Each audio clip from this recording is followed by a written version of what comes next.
Warning. The following program contains scenes which may offend some viewers. Others may experience mild discomfort, nagging backache, post-nasal drip, and delirium, followed by rapid heartbeat, swelling of the nose, throat, and abdomen, and loss of facial hair.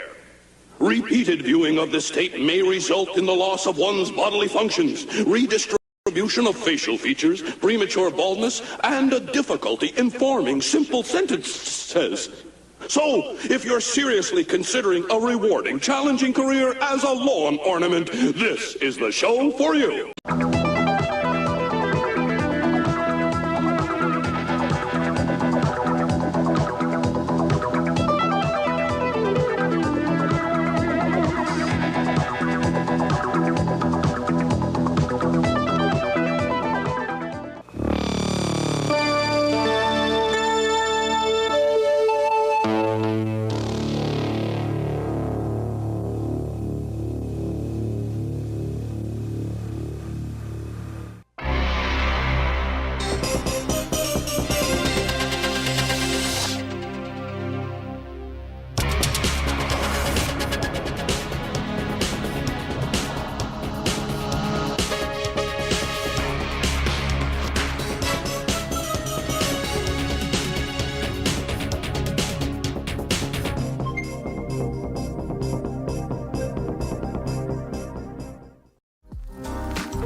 Hey, yo. What are we saying, folks? What do you say? What do you be? Welcome to Girl Man Record Night, episode number 382? Ah, this shot's a little hot. I'm a little translucent here. Yeah, sorry about that, folks. Folks checking in over on Twitch. Apparently, somehow I got switched to subscriber-only mode, which I would never fucking do on purpose. Unless one of these fucking mods is playing games over here. Sounds like mods are playing games. Jay was going to start the show with me. And then left. Because it's Jay. Steve was going to dial in with some digs. We went digging today. I hadn't heard back from him, so I don't know. I may be throwing the link out if anybody's... Look at this. Nice little garnish. Little pineapple garnish. Hope you guys are doing well. Been a decent week for me. And really cool, man. Me and Steve went to one of our local honey holes. It's an actual furniture store, but it's got like a little like antique mall thing going on. And I mentioned it on Wednesday night. Like I really wanted to like hit on some 45s, and that's what I did. Jumped on some 45s and got a stack of 13 here that we'll talk about. Boom. $1 a piece. Actually, it's a little more than I like paying for 45s, unless I'm specifically like targeting something or something. Big ass package from the man himself, Nebulous Prowler. Fragile phonograph records inside. Keep away from heat, sunlight. Do not bend or crush. Woo! And I got a tube in the mail. Aaron Griffin, fiance, called and said, you got a tube. Somebody sent a tube. So there's I got a tube of something. I'm guessing meat, a tube of meat of some sort. Could be a tube of 4. I don't know. I appreciate all you guys jumping up in this piece. I had this whole thing set up for the intro of the show. I actually had to put the mic back on the boom because I set it up over here. I thought we were doing a 2-shot. No 2-shot. So, you know, we just roll with what we got. I did have to this week. I thought about this earlier because I was like, you know what? I'm kind of having a little good hair day here, which made me think I got to go on this trip coming up in November. I got to go out to St. Louis for some work, and going to be shooting out there for a couple of days. And so I started looking at flights and stuff. Man, flights are out of control. They're so fucking expensive right now. And so I'm trying to book some flights, and I'm not paying for this, but I had to like go through the process or whatever. And I did find this one cheaper flight, and but you had to be a bald guy to be able to qualify for the rate. I'm like, you got to be bald to get on the rate, get this rate. It's like, yeah. It's like, what's more is this plane actually flies backwards. Like, what? So you got to be bald and the plane flies backwards. Shaky quaint. Thank you for becoming a friend of the program. We appreciate you. And I saw Nebulous Prowler gifted MT a sub before we started. Appreciate that. So this airline, you got to be bald and it flies backwards. You know what the name of it is?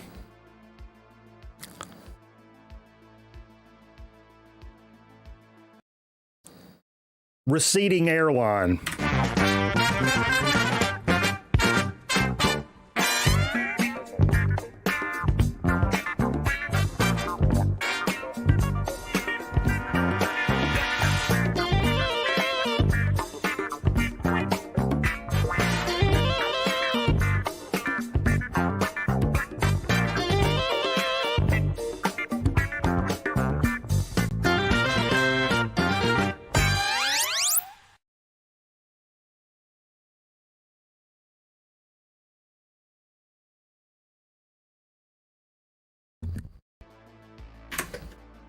All right, we're back.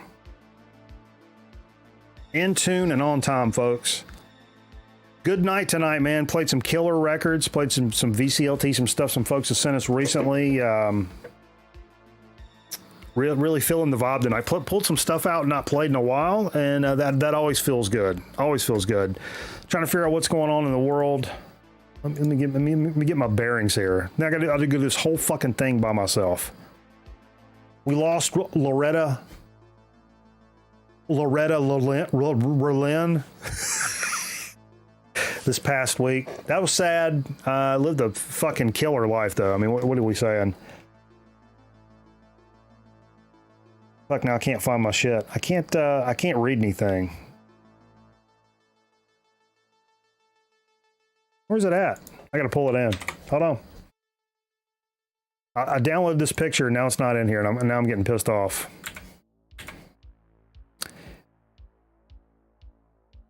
But no, that was tragic, man. What a voice she had. Pretty unique.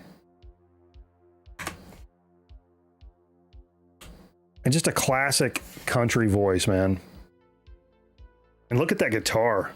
She's a pretty lady, too. That's a good-looking lady. Ripperoni, though. How old was she? She was in her damn 90s, wasn't she? Had to be 90s. But and I couldn't remember. I was like, do I have any Loretta Lynn like in my collection? It's like, surely I do. But I actually kind of got to the point where it's kind of tough to access my country section. It's in a kind of precarious position in my collection where I kind of have to get real tight and neat and down on my knees, and I'm not going to go through 50 records to look for that. I mean, not tonight. I didn't want to do it. Best hair in country. I mean, I'm kind of leaning Conway Twitty right off the rip. Yep. Hey, thank you, man. I appreciate that, Shaky. Thanks a lot, man. Yeah, Fist. What's up, Matt? Somebody showed that. I think it was Mazzy showed it on a stream the other day, and I was like, wait. No, it was Harry. I was like, Fist City? You guys ever been to Fist City or what? What are we saying? It's crazy. Look at me. I'm drinking a frou-frou drink. Got a wedge. Best hair in country music. I mean, you could go If you wanted to get crazy with it, Billy Ray Cyrus has got to be up there. I'm not saying he's number one. I'm just saying he's in the fucking conversation.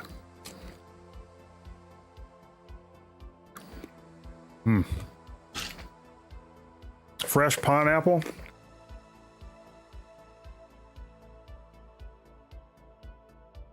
What did Noisy B say?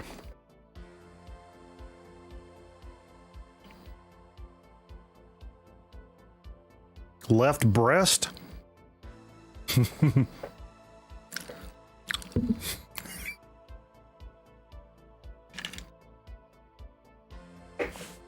Oh yeah. Really had a good time playing these records tonight though, man. I didn't have a whole lot of stuff. Actually, Aaron just posted some stuff in the Discord like this evening while we were jamming records, I believe. Typically, Discord is the first place, like our Discord. It's the first place I go to check out like news for the week. I'm just seeing this right here.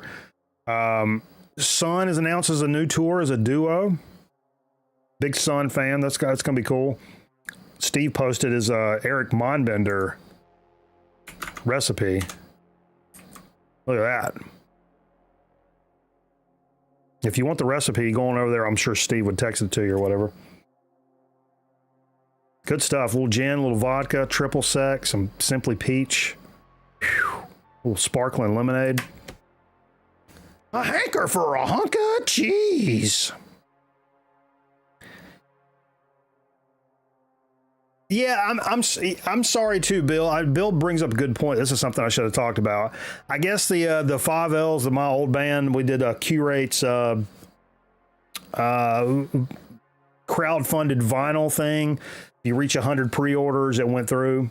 We ended up at about 50 before the campaign ended. And I mean, it is what it is. It sucks, but it's something I kind of like. I was surprised enough that people were interested. That many people were interested to begin with. But my whole thing has always been like, it's not that I don't think people give a fuck anymore. It's just that it's like, how many of these people like actually collect records or actually, actively buy vinyl records. And turns out 50 of them. So whatever, and that would have been my guess off the rips. Like, I bet you we could have sold 50 of these. But anyway, to this crowdfunding thing, you had to go to get to 100. We didn't. It is what it is. We still got in the process, we did get our material remastered by Jamie King, and it sounds fantastic compared to the original mix, in my opinion. So I'm happy with that. Fuck it, man. It's, it is what it is. I would say, he's like, how often am I going to play my own fucking record anyway? But some of you assholes that sit around when I get super drunk real late at night, man, this one time I went to the fucking... Oh, shit. Mitchasoon donated $1 courtesy of High Point NC Chamber of Commerce first dollar earned project. Yo, what are we saying? That is fantastic.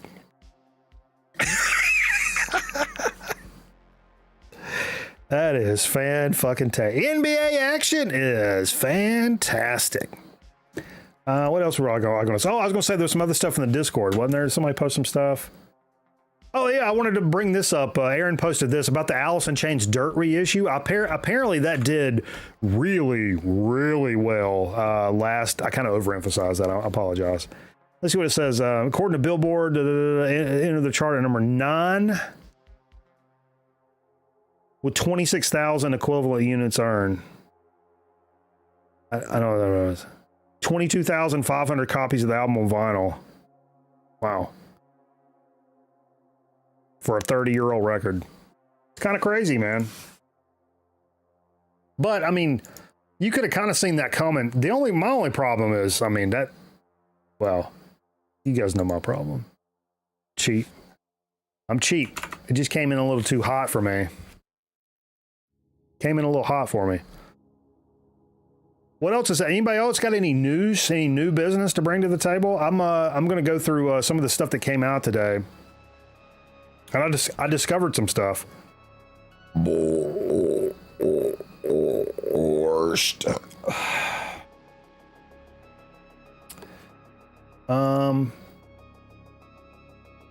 Yeah. Luke, what up? Can't see my things over here. Dag nabbit, I can't see my things. Why is that? Okay. Nope. Nope. Nope. Nope. Nope. Nope. Nope. I got a couple of cool stories. I didn't know this band. I've been doing my damnedest to learn more about. It's Shane said he lost his virginity.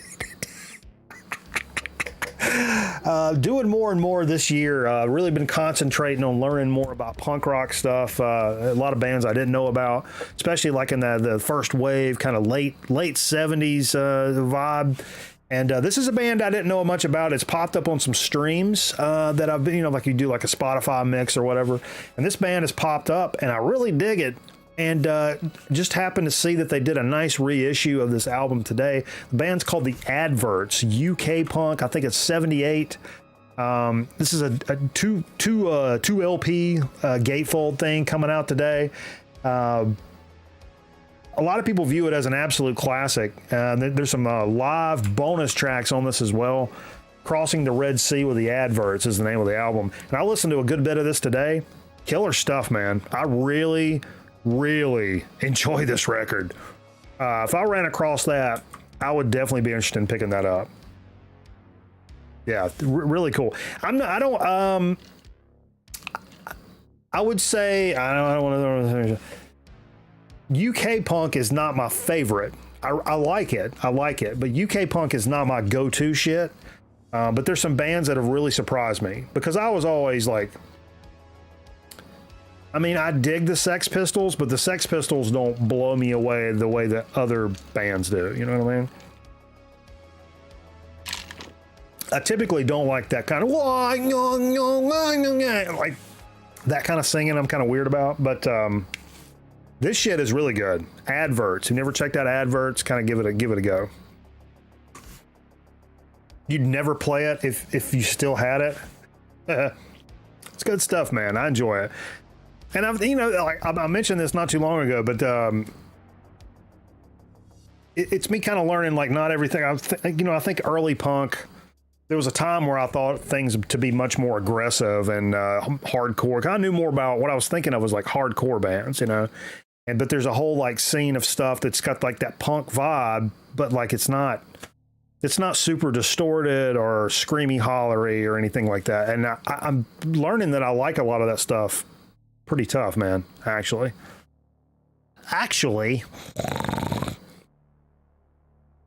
Clash over the Sex Pistols? Yeah, I would say that. Yeah. But a lot of American bands I like better than both of those, honestly. I don't want to say which ones. Cleveland shit's where it's at. What's the best Cleveland punk? The Dead Boys? Dead Boys were Cleveland, right? Or at least Ohio. Weren't the Dead Boys from there? I like the Dead Boys. Pretty sure that's Cleveland, right? Tripping? Am I tripping on a stack right now?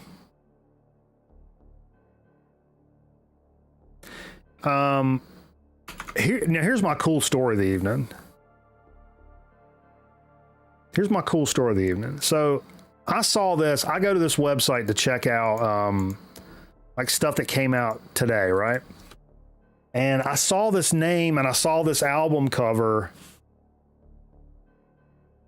Dead Boys, Pagans, Perubu. Oh, nice. Hell yeah. Rocket from the Tomb. Gotta check. I don't know a lot of that stuff. I gotta check it out. Books. Check them out. Books. I'm gonna drop a link out here in a few minutes, but let me tell this story first. So I go to this list. It talks about albums that came out today, right? On vinyl specifically. So that's where I get a lot of the stuff I'm looking through. I'm looking for stuff that I dig. I'm looking for stuff that Fever digs, Jay digs, and you guys. It's like us. I think of all of us together. So, I mean, there's tons of stuff, but I try to look for stuff that I think my homies would enjoy as well as me.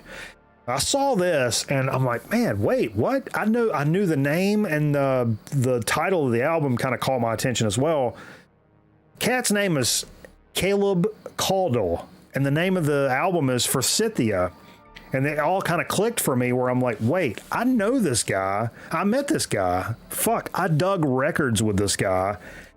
He's really good friends with the owner of Underdog Records, and many years ago he introduced me and him, and he was like, oh, Caleb records music, he does like a country Americana thing, and he's like, yeah, Mike was in the 5Ls, and we were like, oh yeah, I've heard of you, blah, blah, blah, and like back and forth, and we sat in the store and kind of dug records at the same time, and I'd hold one up and was like, hey, have you ever heard this? It was one of those deals, and I didn't think about it, but this guy, like he's on like a Rolling Stone had like a, it's funny that Rolling Stone does shit like this. Top 10 country artists to keep an eye on. He was like one of them. CMT. He's been on some kind of CMT show. He's on, his tracks are on some kind of like Netflix show or whatever. And I'm like, I know this guy. And the other weird thing is, this album is called Forsythia, which is a flower, but that's also in Winston-Salem, North Carolina, which is where I work and where that record store is. It's in Forsyth County, which is based on the flower Forsythia.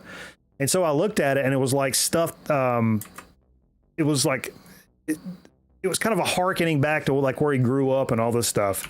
And one of the song titles is called Red Bank Road. And I was like, wait a minute.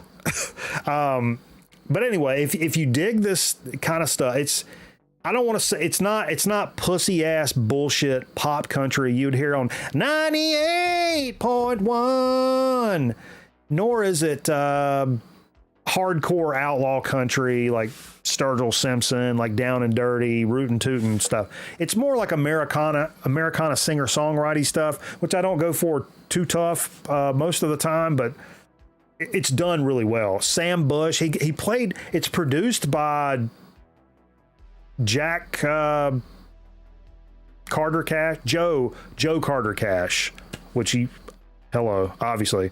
And Sam Bush plays on it. A lot of like Nashville heavies, session guys play on this. But anyway, there's a song on it called Red Bank Road. And I'm like, hey, wait a minute. I know where Red Bank Road is. And I had to go back and look, but some of you guys may remember this. If you follow me on Facebook, like personally or whatever, back when I worked in the news business, I'm kind of going around the horn here. Red Bank Road is a road in Forsyth. It's on the border of Forsyth and Stokes County. One day, I was working in the news business, right? And I had to go out to shoot some accident or something. It was a shooting, I think.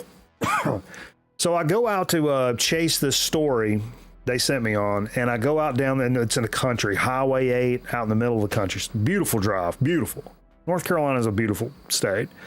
Get out in the sticks. We're talking Stick City. And as I'm cruising through this, I'm kind of lost. I don't know where I'm at. I'm just kind of following the GPS.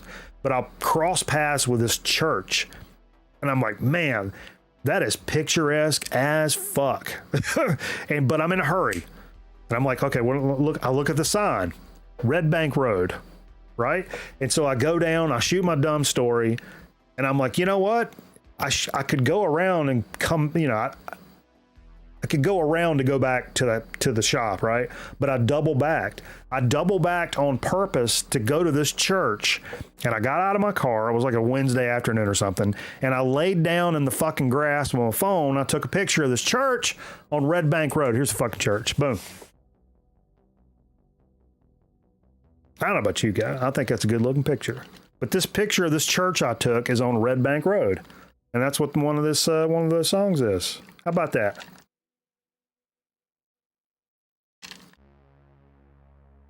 But if you're into Americana at all, I would definitely recommend checking out this. He's a local cast. I want to gas him up anyway, but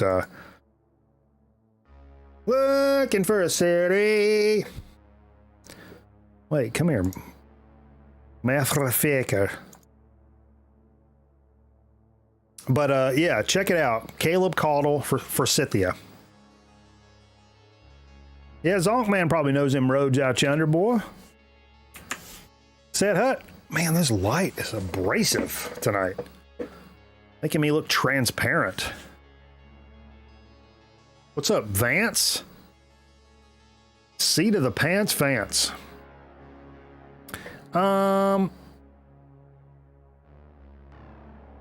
Here's another little punk rock gem right here. See if I can find it. All my pictures are out of order.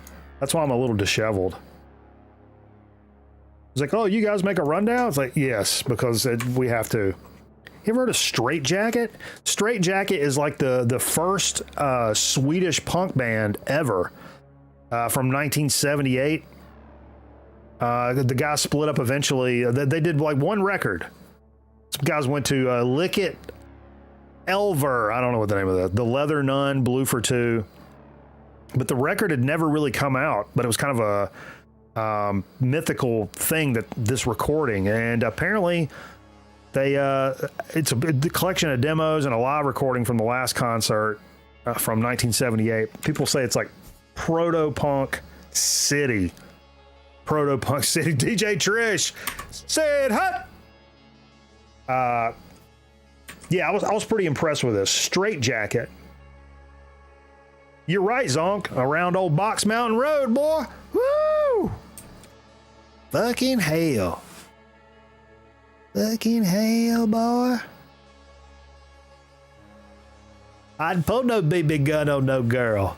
I didn't pull no BB gun on no girl. You're crazy, Perry. You're crazy. You're crazy. I pulled no BB gun on no girl. Who's taking a shot with me? I think DJ Trish should take a shot with me. I'm gonna get upset about it.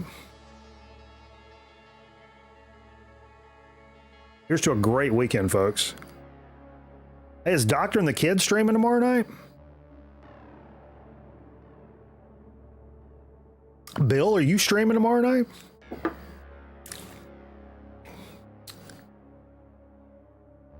Let's see what else is on the list here. Oh, one more thing. And actually, this kind of revolves around something that we played today. Had your fill of wine? I hear you, Trish. God bless you. Oh, I missed this one. Yo, Goblin.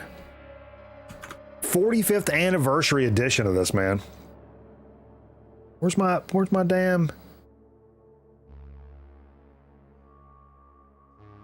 Where's it at?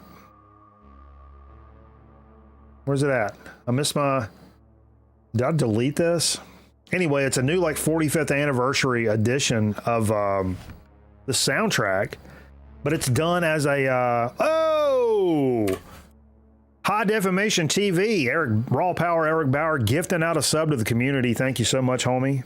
Always appreciate the continued support of the channel. You guys are maniacs. I really do appreciate that. Get some sub hype, baby. Sub hype, baby. But yeah, this I mean, this is I love this soundtrack. I love this film. I got this on VHS actually. Man, nothing says. I've been watching some horror movies. Are you guys doing the horror movie thing for October? I'm on my third one so far, including the one we watched. I'll take a second and talk about that. But this is a prog rock version of Goblin Suspiria. It's a 45th anniversary. They have a deluxe version that's got like a fucking t-shirt and CDs and I don't know, fucking zip ties. I don't know, but it's a cool soundtrack. I don't know what the prog rock version is, how it sounds different. I guess it's got more traditional instrumentation versus synth, or maybe a combination of the two. That would be pretty cool either way. I mean, it's a great soundtrack either way. But good stuff. You watch Young Guns tonight? Regulators! I'm on the Spirit Road. You guys see the size of that chicken? I love that movie. True story, when I was in middle school, I was ridiculously infatuated with Billy the Kid. William H. Bonney, a.k.a. William McCarty, how he was born. I was a huge Billy the Kid fan. I don't know why. Because he was crazy. He was a psychopathic crazy man, and that made me immediately just love the shit out of him. That's really weird. Sorry, everybody. But no, this made me think of. So I started watching horror movies this week. Let me tell you what I've watched so far. I gotta pull it up. Go to the drive. First one I watched was called Blood Harvest, from like the mid 80s or no, late 80s or something. And who plays the main? Not the main, but there's a character in here. He's kind of a little mentally challenged guy. He dresses like a clown. It's fucking Tiny Tim, like actual. It's actually Tiny Tim. It was an okay movie, but the acting was poor. Bush City. There's some bush in there. There's some titty balls. It was a little nudity. There was some nudity. So beware. If you're sensitive to that particular type of situation, it was kind of raw. But watch Texas Chainsaw. Yeah, the word harvest, it wasn't as gory as I wanted it to be. And but I tell you, the best one I've seen so far is a movie called Mind Killer. Prism released it. Mind Killer. It's about some dorks. I think it's shot on video, and I love shot on video horror. From the, I think this is mid to late 80s. And it's like a dork that works in a library basement, and he reads these papers about how to mind control people, and he's doing it to get a chick to like him. Then it turns up like rot in his brain. He goes crazy, starts murdering people. There's all these squishy gore scenes. I love the cheesy acting where like none of the thought was put into like story or editing or shooting. All the thought and pre-production was put into how can we make these effects the most gory shit you've ever seen in your life. So like the acting is like the most stilted nonsense ever, but then they cut to the scene where the thing explodes and it squirts everywhere, and it's like the greatest thing ever. But anyway, yeah, that one was pretty cool. And then on Wednesday night on the stream, if you guys don't know, should I put the things up? Hold up. I don't have the pumpkins. I can put it on this shot. What do I put on this shot? Oh, I don't know what to put on this shot. I'm not going to do it. Never mind.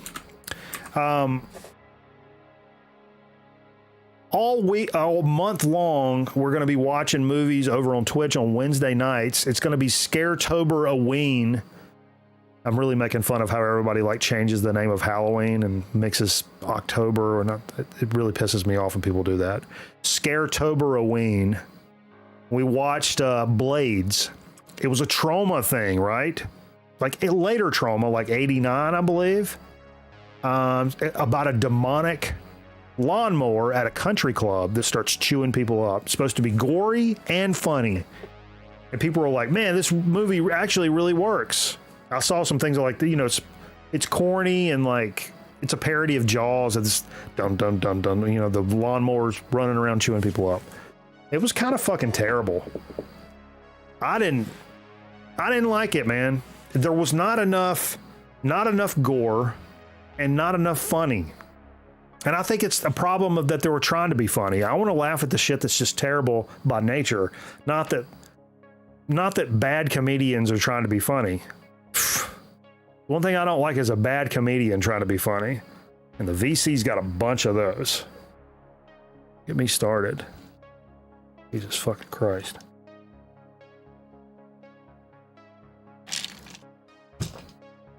Anyway, yeah, it was kind of a fail, but I've got some stuff lined up for Wednesdays for the rest of the month. I think I'm going straight shot on video stuff for the rest of the month. I got a nice cachet saved aside here that I think people are going to really enjoy it. I think if we get fucked up enough and like come in with enough open mind, I think we're going to have a blast to where we're going to laugh our ass off, and that's the point. I like gory stuff that I can laugh at. I don't actually want to be scared. If I want to do that, I'll run my credit. Actually, I'm just kidding. It's 812. 812 credit score. Number one credit score. 812. I'm a smart man. Check out Blood Hook. Blood Hook. What's the one Fred recommended one earlier? The Hotel, something Hotel, which is actually on my list.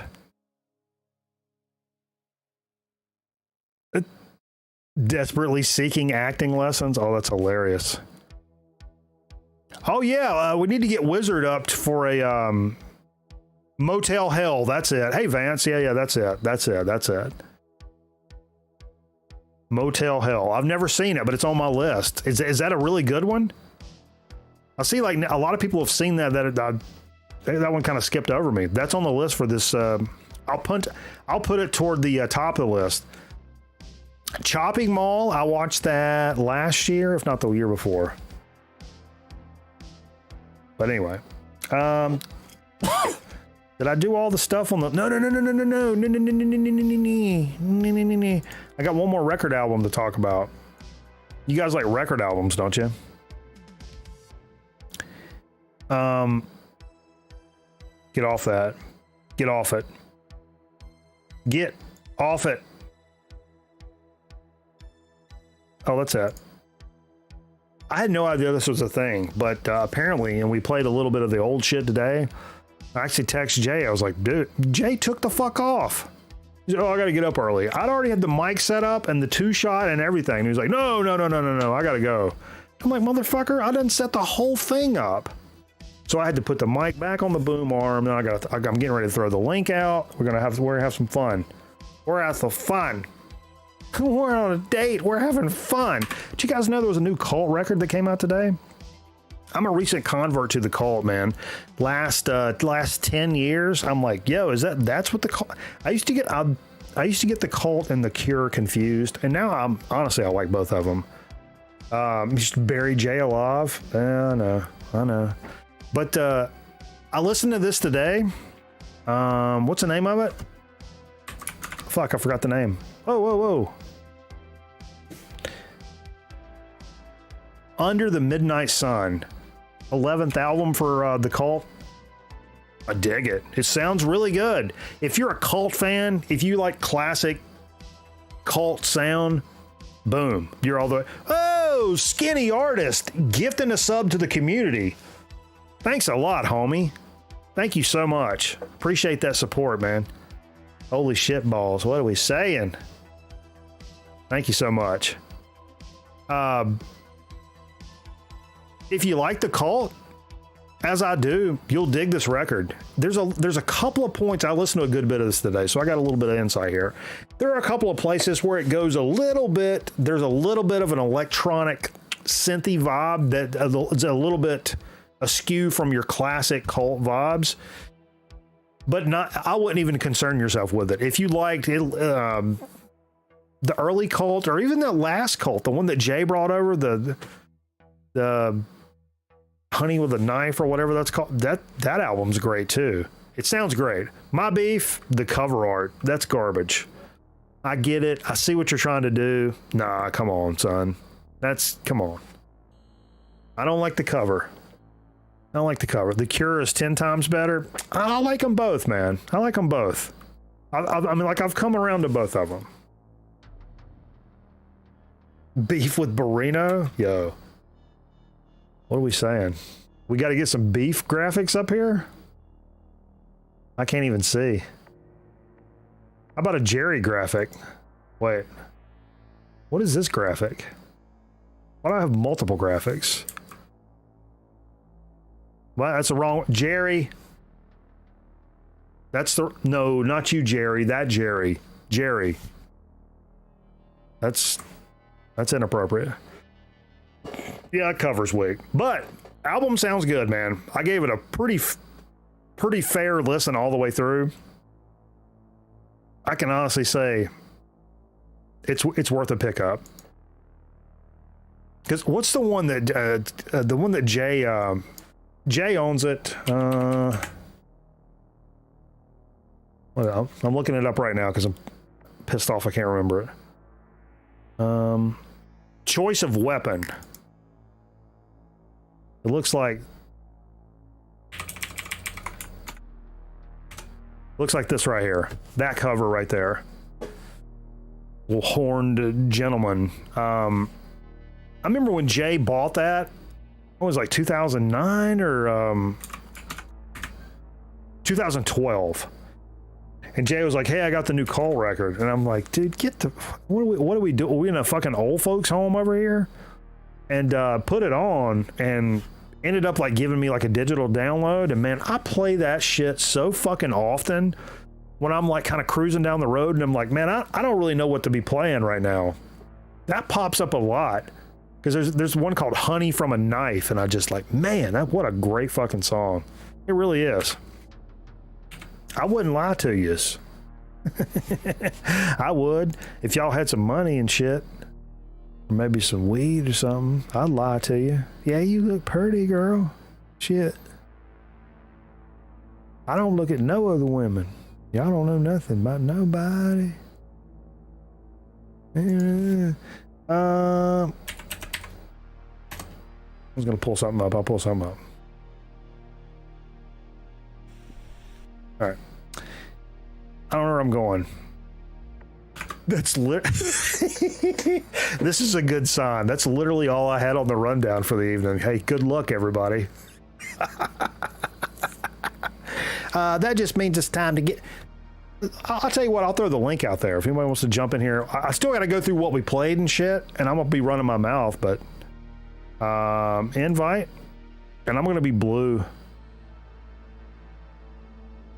And we'll play nice if multiples want to get up. You got some records to show or something to say, man? Ryan Kidd would say, be somebody. I should put on my optic hat though, because hashtag green wall, first of all.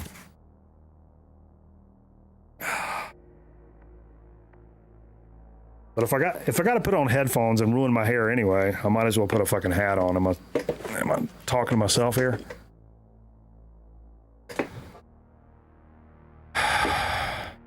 Aaron Griffin's been to the Hogan's hangout. You mean the Hogan family with Valerie Harper? Hello, Hogan's. Boom, I'll get into what we played. If somebody shows up.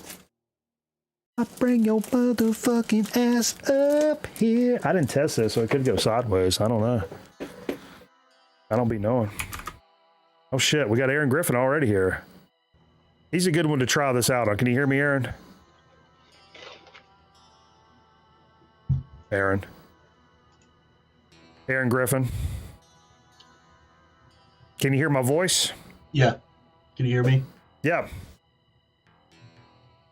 Yes. All right. Let me see if I can do this. Yes, I can hear you. Which are you listening to, the stream or the StreamYard? Yeah. You're muted in StreamYard, by the way. Oh, how about now? That's better. Okay. No, I thought it was. We're playing games with microphones here. Like if a program thinks. If a program thinks that something else is using it, it like shuts it off. So it's like sketchy. But we got it. What's going on? We go in two places at once. No. I'm editing commercials or videos. I do that sometimes. Yeah. For money. I don't do it for free. I do it for free. I try not to. I'll pop through some of the stuff. You got some records to show and shit? I do. Just get them primed, and I'll pop through a few here. Right off the bat, early on in the stream, man, let me tell you what. I'm having this like really good time. I picked up this 100 pack of some Blake sleeves. It's the first record sleeves I've ever bought in my life. And I'm having a good time pulling out records that I really love and appreciate and care for, but don't care for. So I realized like, oh, I've had this record 10 years and it's, not a cheap record or whatever. Not that this is what I'm talking about here, but like, and how it's remained in this shape for this long is a fucking miracle. But to be able to like drop it into a sleeve and do something proper, I feel it's a satisfying feeling. It's like that power washing feeling where you're checking things off the box. Pulled out a little Jerry Mulligan, Butterfly with Hiccups. So do you drop them in top way?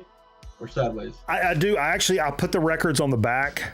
I'm switching all mine to this because I can just always keep it like this, and especially for the show, because somebody would be like, "Yeah, man, play that Jerry Mulligan," and there's like 30 seconds left in the next record or last record. I can pull it off the shelf, and I can jump in the back and just grab the record. I don't have to do the pull the thing out, separate it, and set them behind. I just pull the record out and boom, and I can leave it in the sleeve at all times.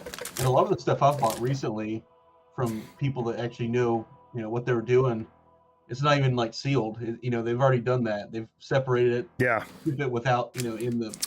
Yeah, a lot of like smaller labels will kind of do that because it's better to ship records like this because it doesn't mush it. And I'll get to it in a little bit, but like all the King Buffalo stuff was like that. But they do everything themselves. Right. They like ship it, pack it, everything.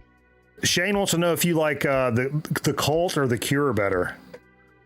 Ooh, that's a tough. That's a good question. That's kind of a standard good question, honestly. I don't know. That is a tough one.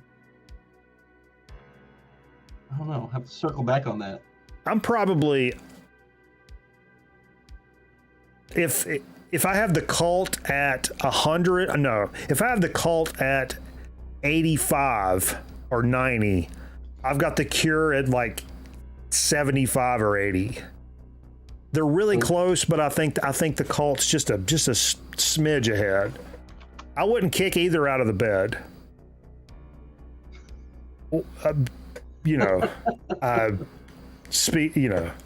Sexually speaking. Yeah, talking about fucking. Not play this. See, this is a good example. I've owned this record a long time. It's kind of delicate in the way that it's put together and the way the cover is, and I just now put a sleeve on it tonight. Uriah Heep's Look at Yourself. And why don't you do that, ladies and gentlemen? Look at yourself. There you are. What a killer record. What a killer sound. What an underappreciated band, Uriah Heep. So fucking killer, so fucking loud. And just rocking, man. Rocking. I've got some of the later stuff that gets a little bit I think probably what I got was probably from a hand-me-down from somewhere. I think let me pull it up. Salisbury. Some of the more the covers that look kind of what's the dude's name that drew Conan the Barbarian shit? Fred and Fresh Prince. Freshetta sandwich. That guy. Freshetta pizza. Yeah. the Wendy's Freshetta burger. Frank Freshetta. The ones that look like that, I don't like as much as those like Wizards and yeah. Anyway.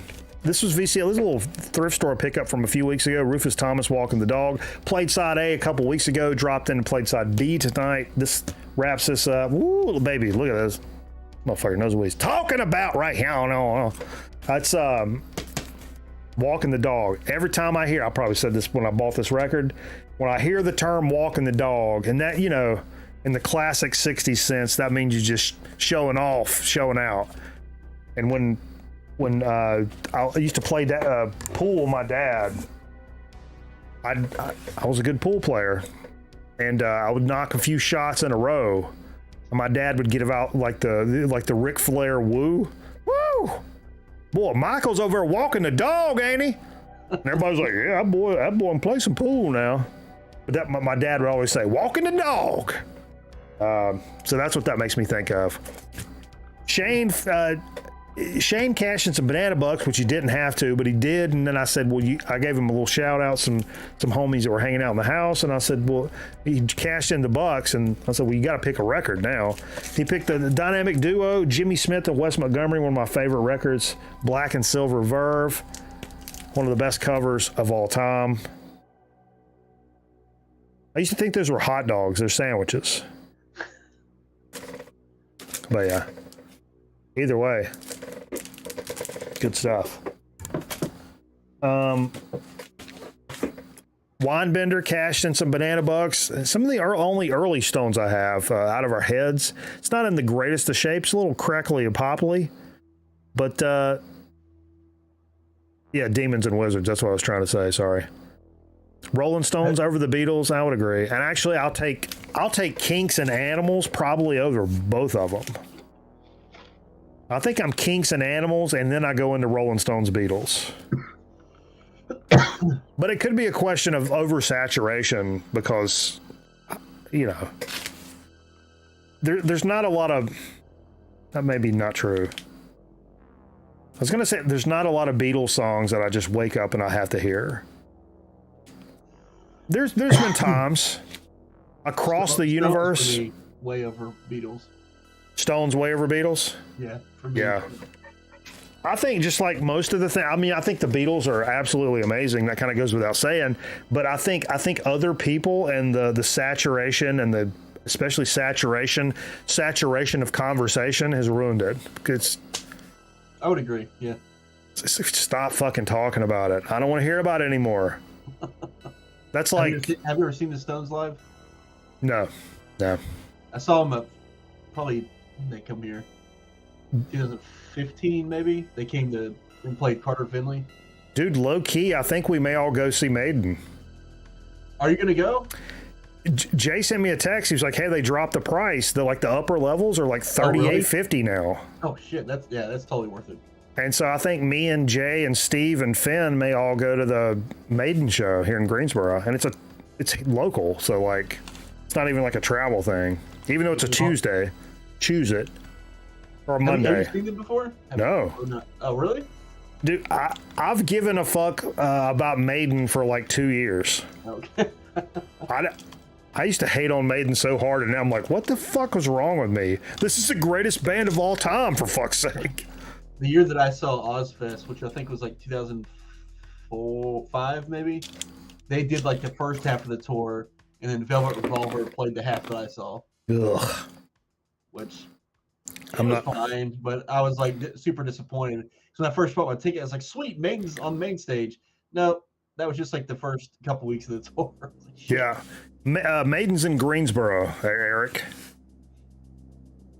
That's what Prowler. That's what I was thinking. But originally it was like like $100, $120, and I'm like, I don't. Yeah. Man. I think I bought 2 lower level seats. We're like maybe I think 6 or 7 rows off the floor, and I think after fees and stuff, it was like $350 or something stupid. Wow. I think there's like hundreds of tickets upstairs left. Which is crazy because we're like about 3 weeks away.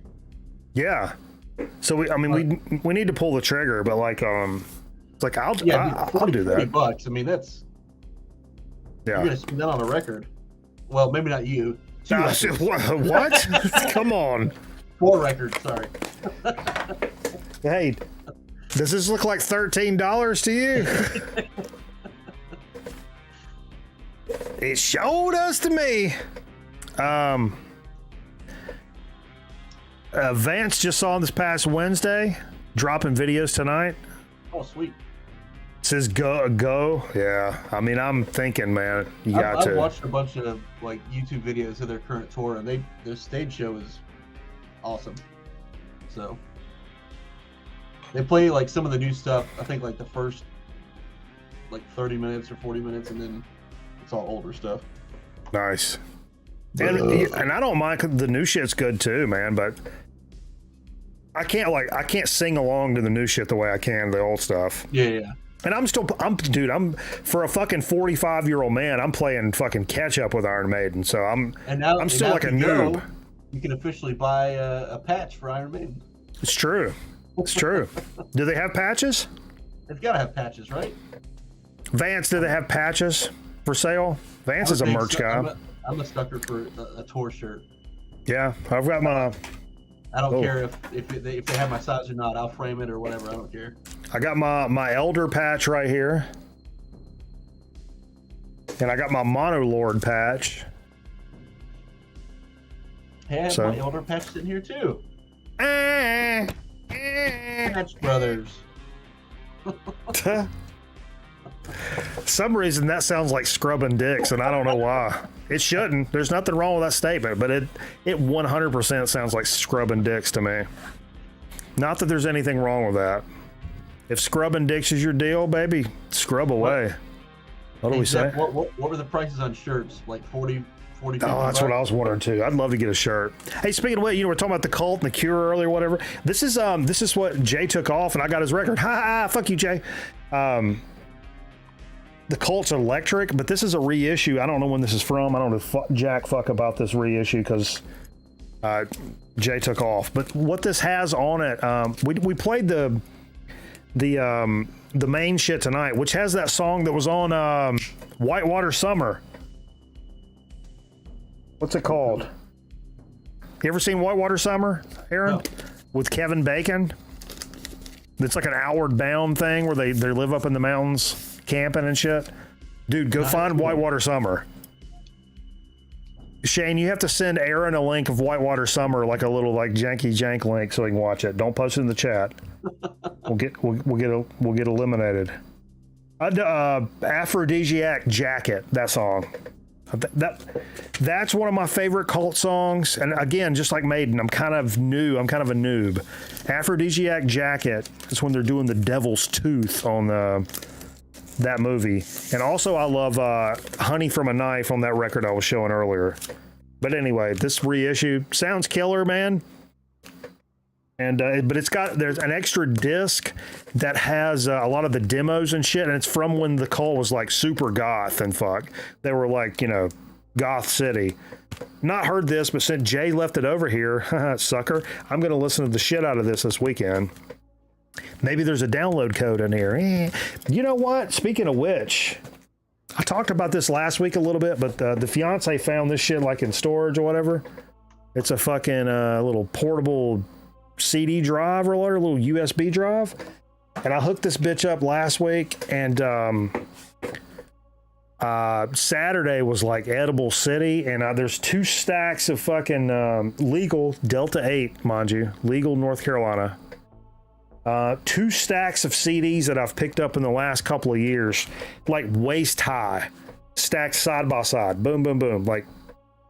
And I hooked that bitch up and I dubbed every single thing into my hard drive so that when we were like gaming and shit on Wednesday nights, I can just hit shuffle on that, and it's like everything from the Beatles to fucking Cannibal Corpse or, like just jazz, metal, whatever. It's all on there. It's great to just see what the shuffle throws your way, which is cool. That was a good project. I was kind of sitting here gaming. I was watching streams and stuff and gaming and just loading CDs in. Boom. One right after the other. It was a fun weekend. Now, since you digitized everything, will you get rid of the physical disc, or are you going to keep it? I'll toss them in the garbage. No, I'll keep them because I still do like to put on a disc, like for the house. But this is just for like you guys, like when we're streaming, or if I'm wearing headphones like over here. I mean, I could set up a media server and, blast it elsewhere. A 6 CD changer in your new car? There is a single disc guy on there. I am happy that there's. Cameraman was like, it's like the last year that you can like get a like CD player and shit in there, but whatever. It was not behind the dryer, goddammit. I haven't ever bought a new car. Do they not even do CD players anymore? It's if you give that new Cult record back to Jay, you should put your wiener on it first. Well, guaranteed. Actually, I put my wiener on it while Jay was still here. What are we saying? But what'd you say, Aaron? I'm sorry to interrupt. I would say the new cars don't even have CD players anymore. No, dude. You seriously? Yeah. My car is from 2010. Oh, come on. I had a 2002 until like 4 weeks ago. But no, I'm driving a 2015 right now. And to me, it's like driving a goddamn rocket ship. Buttons on the fucking steering wheel, motherfucker. There's no key. You keep the key in your pocket and you get in and you push a button. I'm like, what are we saying? This is, whoa. This sounds like witchcraft to me. I'm a Christian man. I don't want nothing to do with that. You guys you're freaking me out. Car industry. This is another Jay record. He wanted to play this tonight. I also left it. Killer. And it brought up a very good point for me. Doors, LA Woman, terrific record, man. But which I don't own, actually. That's one I remember Metal Theologian saying that's one band he didn't care if he ever heard again as long as he lived. But really? kind of to that point, I think it's important sometimes that like spend so much time playing and spinning and talking about new and weird and further out there stuff, and it's like a band nobody's ever heard of, and that becomes kind of like you're like notching your bell, like, oh, here's a band, I found this band, you guys ever heard it? No? Oh fuck. It becomes one of those things, and that becomes the kind of stuff that we play a lot of times, and you forget about bands like, and I'm just kind of throwing it out, like The Doors or Led Zeppelin or Grateful Dead, or just stuff that's like right down the fucking middle. But there's a reason a lot of those bands are so heralded and fucking super legends. And put that Doors on record on tonight, and I'm just like, if Jay was like, oh, I want to put on The Doors, and I'm like, all right, that's fine. And when he put it on, I was like, fuck, man. When's the last time I really sat here and like vibed with this shit? I forgot how good it was. I mean, of course in my brain, I'm going, of course it's fucking good. It's the goddamn Doors. But when's the last time I really sat down and listened to that? It's like, nah, here's a thing that's got Eugene Chadbourne on it, and it's called fucking Worm Burglar, and it's 45 minutes of, you ever heard that? Nah, I'm cooler than you are, man. Sometimes you get a little bit too wrapped up into that. Speaking of noisy shit, what a segue. We call that a segue in the business. Wet high, lower dry. Nothing cuts like a skag. That's one of my vocal tags I did recently for a local lawnmower company. Big fan of like the whole I don't know what you would call it, the Mike Patton universe, I'll call it. Going all the way back to like Mr. Bungle and the early Faith No More stuff, which kind of leads to there was an offshoot sort of Secret Chiefs 3, and it's the guitar player, mostly Trace Bruance, phenomenal guitar player, very heady guy. Went to saw them play live, and they all come out in like cloaks, and they first of all, give a little, if you've never seen it, look at YouTube Secret Chiefs Halloween. They cover the Halloween theme. That is, I play it every year for Halloween. It's out of this fucking world, man. Out of this world. I'll have to add it to my Halloween playlist for when I hand out, because I stay outside when I hand out candy. And it's creepy too. It's a little creepier than the original. I usually play that, and I play a bunch of Goblin. Yeah. Oh yeah. If you're playing Goblin, definitely find the Secret Chiefs. Okay. But anyway, this is, and even a abridged side, depending on the instrumentation that they choose to tour with or record with, the Secret Chiefs will kind of go into little divides. And one of them is called Forms, and one of them is called Ur. And Ur, this is I bought this at the show. A little 7-inch joint. And this actually has the other side that we didn't play tonight. It has Stars and Stripes Forever, like the actual Stars and Stripes Forever. Oh, really? And it's kind of a pretty down the middle representation. I kept waiting for it to get really weird, and it was weird, but it wasn't. It was pretty true to form of Stars and Stripes Forever. It was not disrespectful at all. You know. That's a cool signature too. Oh, very cool. And I've told this story a bazillion times. I got another one. I bought 2 7-inches, and I got him to autograph both. And I talked to him for a little minute. And I was telling him, like, man, I don't like fucking fanboy out about musicians and stuff. And I'm like, man, I'm straight from the heart. I was like, you're a fucking inspiring ass guitar player, dude. Like, you make me want to go home and like either burn my guitars and never touch them again, or play for 12 hours in a row. Like it's just an inspiring musician, like the way that he comes up with this stuff. Cause this was kind of noisy, and the way we played tonight is real heavy, kind of fuzz stuff, but they do like, it has like a surf kind of vibe at times. It's like surf meets Middle Eastern stuff.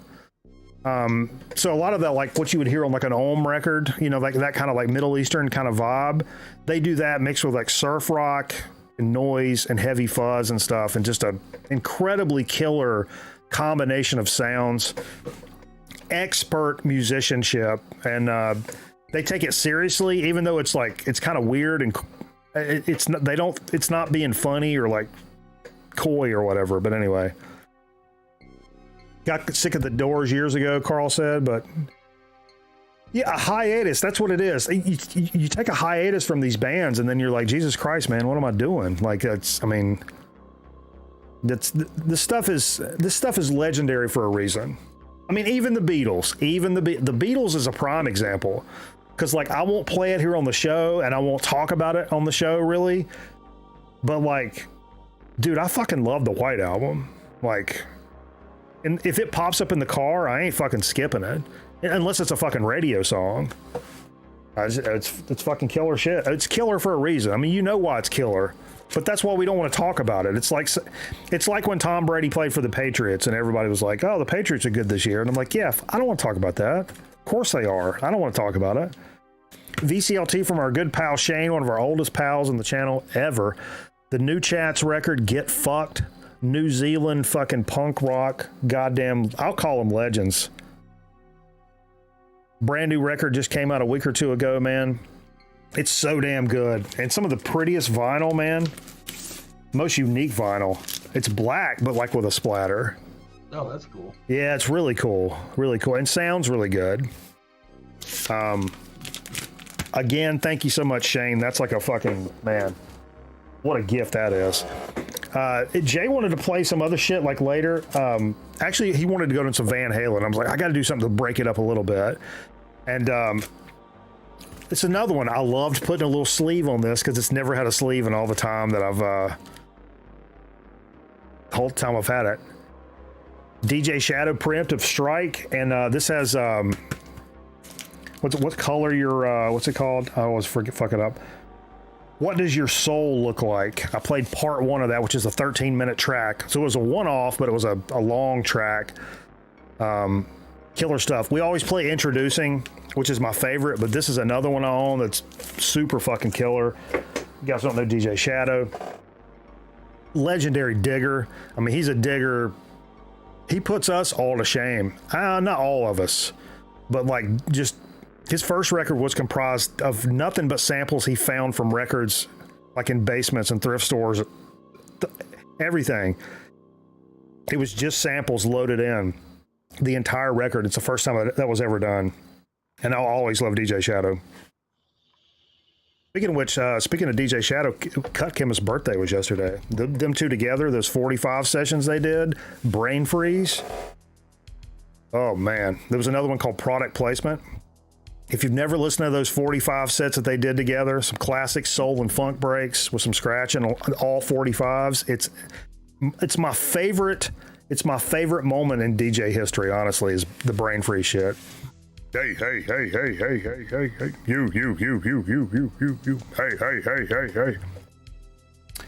But that led us into Jay wanting to play because I guess yesterday was the anniversary of Eddie Van Halen passing. Yeah. So we wanted to play some Van Halen as a tribute because, you know, Jay's a big EVH guy. And this was a great one to choose, man. Fair warning. I mean, maybe it gets the love it deserves now, but I think overall, like through the history, it was never considered like, I mean, at least to me, I just didn't think of it as an essential Van Halen record, but it pretty much is. I don't own it, but it's so damn good. Bring his guitar over and plug it in your stack? The AVH? Yeah. He ain't plugging it in my stack. My stack's got a lock on it, baby. I'm starting to think, actually, when he brings me my power cable, because I'm missing my monster power cable for my Hughes and Kedner amp. But I think on Wednesday nights, I'm going to turn one of the cameras that way. And so like when we win like a Warzone game, which happens pretty often, I don't know where the fuck you guys have been, but when we win a Warzone game, you like a 30-second shred session or something? 30-second, just fucking riff out. Trust me, this mic will pick it up. It's loud enough for the mic to pick up. A half stack in a fucking 100 square foot room. Not even. I'm pretty sure it'll pick up. I think that'd be kind of cool. And honestly, I don't care if y'all think it's cool or not. I think it's cool. And I like playing the Get Fiddle, boy. Whew. what a killer record. And I told Jay this earlier. It's like, here's something we hadn't played in a long time. Goat Snake, which I'd forgot. I knew it's Greg Anderson from Sun. You only need 5 watts, yeah, but 100 feels so much good between your legs, Merv. Let me tell you something. Is that Louis Anderson's brother? Yes, it's Louis Anderson's brother. Greg Anderson from Sun is Louis Anderson's brother. But no, this is the husband of Lonnie Anderson. I'd forgot that this also includes the fucking singer from Scream, Pete Stahl, Scream legendary DC punk band that Dave Grohl played with back in the day. This is on some nice. Was that like green marble? Green marble, bruh. This is a killer like cover. I'm kind of obscuring it with this. It's kind of hard to see because it's dark, but I mean, it kind of looks like the picture of the church I took, right? Sort of. Yeah. I mean, you know, maybe in the upside down. Aha. You guys into Netflix or what? Jay used to ask people. I've seen Jay ask people at fucking parties and shit. It's like, you guys like movies? And there's always somebody who's like, yeah, I like movies. And Jay's like, cool. And that's it. That's the end of the conversation. Jay just asking people if they like fucking. Anyway, that's what we played. What you got to show, Eric? Not Eric. Why do I call you Eric? I've been called worse. It's fine. Yeah. I picked this up actually on FYE. What did Gene Blackwater call you? Shit, I don't remember. I want to say it was something weird, like something that wasn't even close. Oh, like Greg or something. I don't remember. No. Okay, keep going. I don't. Now you're gonna have me thinking about that. No, Adam. That's it. He called me that for a long time. Dude, like fucking 10 years. So I'm a big. I like my new metal. Picked this up for $10, limited edition, 1,000. What is it? Clear non-point. Oh yeah. It's on clear vinyl. It sounds really good, but it's on FYE for like $10 or $11. So really? Yeah. They're a great band, man. We played with them twice, I think, and that's right. I also picked up what album that has that song "Going Around in Circles Again." If you, that was probably Vengeance, or was the one with like the cartoon on the front? I can't remember, but that's the one I had and jammed the fuck out of. They've been around for a long time. Can Aaron's audio get boosted? Yeah. I got you. I can turn me. Oh, I'm up. I got you. So yeah, I got that one, and then I went and saw King Buffalo and Heavy Temple about a week and a half ago now, and picked up Heavy Temple's newest album that came out last year. If you haven't seen or heard of Heavy Temple, phenomenal band. They're out of Philadelphia. Female lead singer. It's a 3-piece, and they're heavy as shit. This has a gatefold. I don't remember what's in it though. Oh, it's just them. Dick pics. Yeah. But she goes by the High Priestess Nighthawk. They don't take themselves very seriously. They do? No, they don't. Oh, they don't. Okay. And you can follow her on Instagram. Her handle is clit_Burton. Bow. And this is a nice pretty pink vinyl. Vagina pink. But she was amazing. And that was their first show with King Buffalo when I saw him.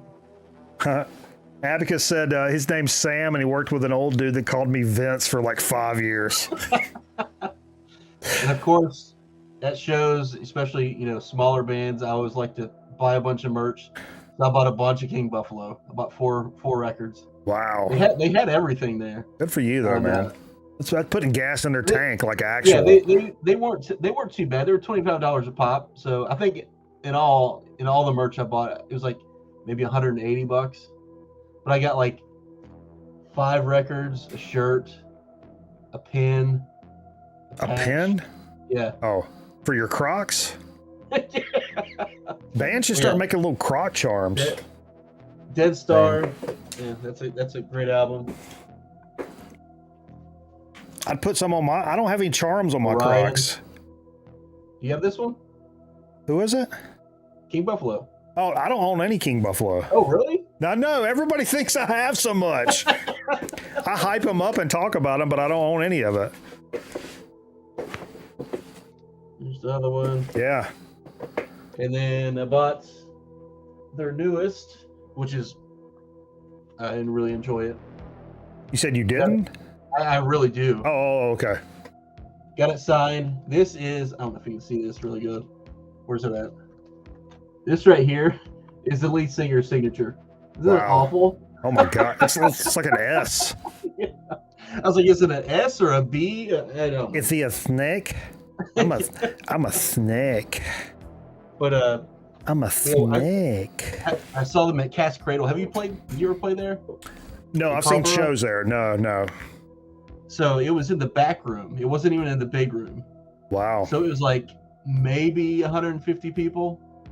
But it was fucking awesome. Hell yeah. Oh, I'll show you the patch. Patch and a pen. Excuse me. Got a heavy temple pin. I don't know if you can. You gonna put it on your painter's cap? Was it like the old military and just like stab it into my chest? No, stab it into somebody else's chest. Think about it. King Buffalo patch. Oh, that's a cool patch. I like that. It reminds me of the Acid King patch. It looks like that. Yeah. They had one that was like almost like the NASA logo that I almost got too. But oh, that's cool. And then since I bought some stuff from Heavy Temple, they gave me this cool sticker. Nice. Hell yeah. A holographic thing. But yeah, they had both of the bands had really good merch. That's awesome.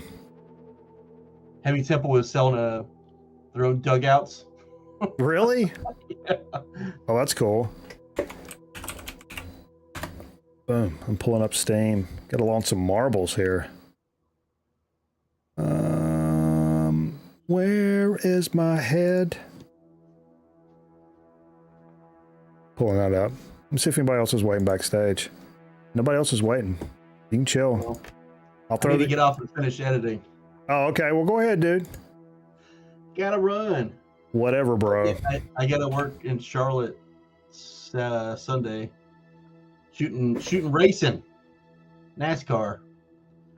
You're frozen. I'm frozen? No, it's my fault.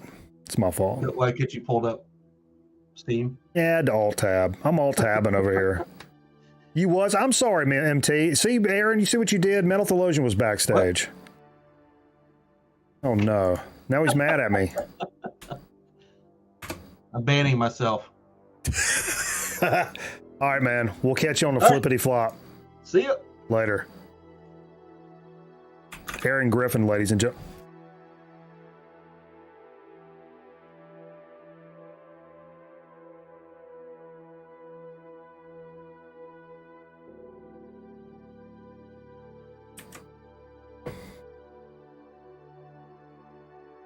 All right.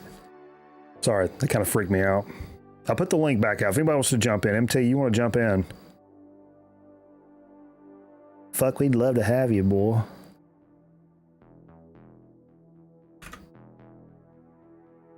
Boom, boom, boom. Boom, boom, boom. Can be the eating cam. That's not a bad. It's not a bad. Oh, I don't want to do that. I don't want to do that. I'm making mistakes, everybody. Come on. There we go. Close up mouth.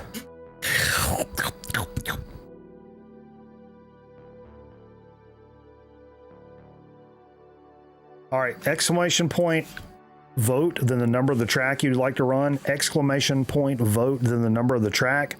Prime opportunity for me to take a little pisky. Pick a good track. Keep in mind it's Halloween. Pick something good.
All right, sorry, folks.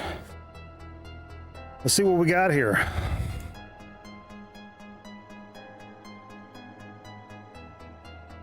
Six votes for Haunted Hills. You guys are nuts. Let's do it then. That sounds like a general consensus. General consensus. Reporting for duty. Big Burly Bro defending champion on this. Brushing your teeth, getting to bed. Come on, bro. Ooh. Boiling, exclamation point play.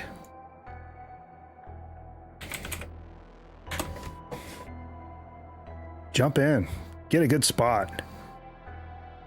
Don't be shy. Don't be shy, baby. Don't be shy. I didn't switch to beer.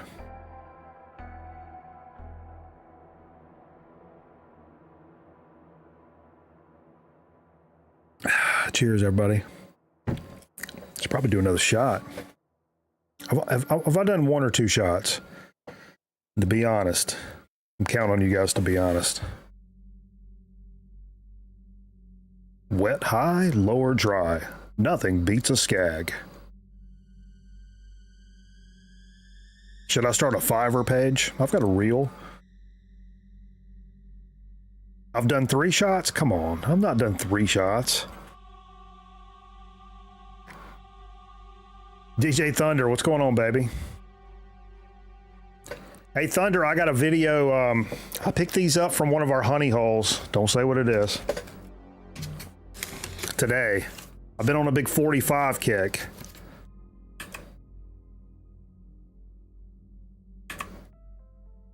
You know the spot. They sell furniture. I got a video dropping of me and Steve going up there today. It's going to be pretty good. It's going to be a good one. All right. Big Burly Bro owns the record at 219. Let's see if anybody can beat it. Boom.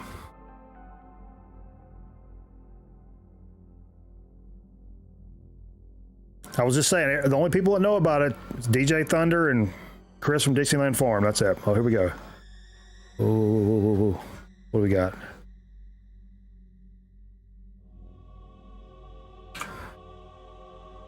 Oh, Abacus, DJ Thunder right there in the mix. Everybody's bundled up. Look at this. Spooky. Ooh, that's got sound effects. You guys can't hear them. There's spooky sound effects. Oh, Thunder's off the board. Unless that goes somewhere else. My phone keeps connecting and reconnecting. I'm getting pissed off about it.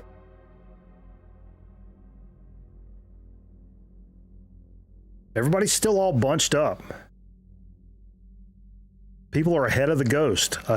Actually, Big Burly Bro is... Look, he's right there with his own ghost. Oh, no, that he is the ghost. No. That is his ghost. Where are they at? I can't see. It's so dark. Oh, down the stair. I remember this one. You got to go down the stairs, but it's super dark. Oh, yo, what are we saying?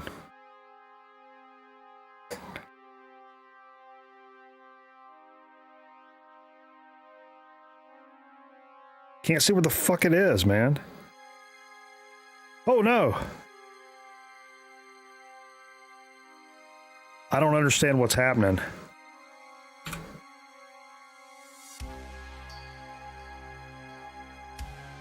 It's hard to follow this. I'm sorry.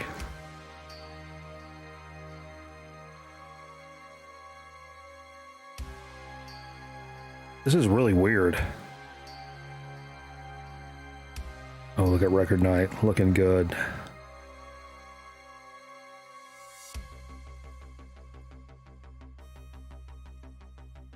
Oh, that's the end right there. That's the end right there. Look at this. Is Air going to win this again? It's him and his own ghost. There goes the ghost. Are you fucking serious? Is he just fucking wired for this track or what?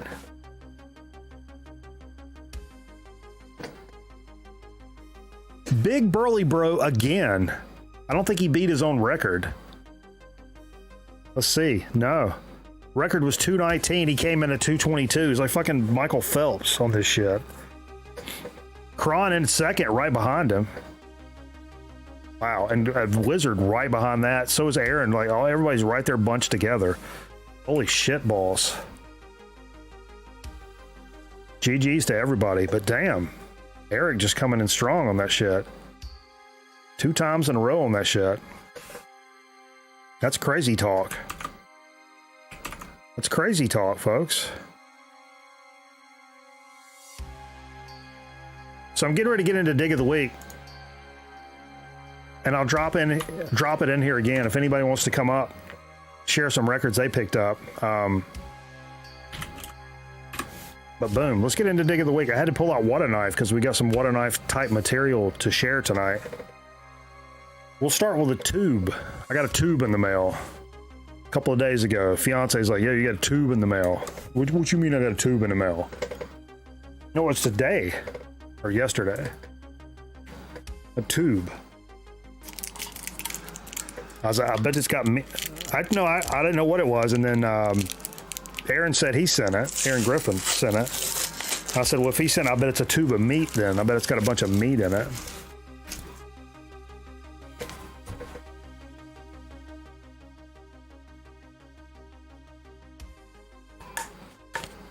That's your number?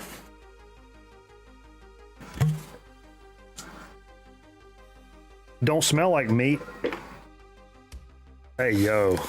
We're all grown up here, right? What's the chances this becomes a steamroller in the next fucking 48 hours? You guys know what a steamroller is? Nah, y'all too young for that shit. You don't know about steamrollers. Tube of meat would rule.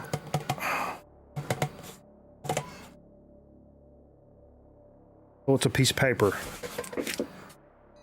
Maybe he wrote me a really long note.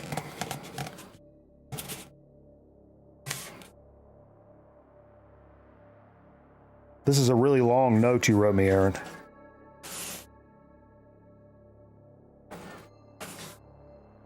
Oh, I'm trying to get this up.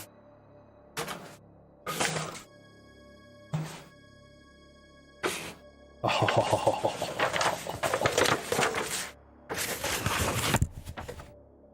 Yo.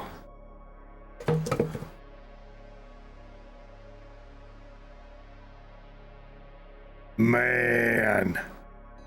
Daddy, what's a steamroller? Look at this shit, folks.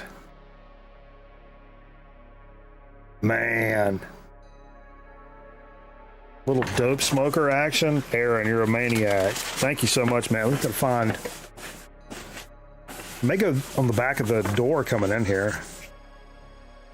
I gotta put the tube back in the tube.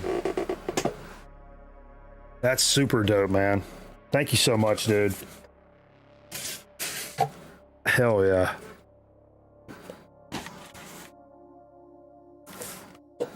Look, I'm, what's his name? Transformer bad guy. Not Starscream. What's the, I'm drawing a blank. But he's got the, come on. Megatron? Megatron. Yep. Hey, what's up, Ryan Kid? Checking in from the graveyard shift. You guys streaming tomorrow night, dude? I'm getting ready to jump into fucking 1345s I picked up today, man. But first, live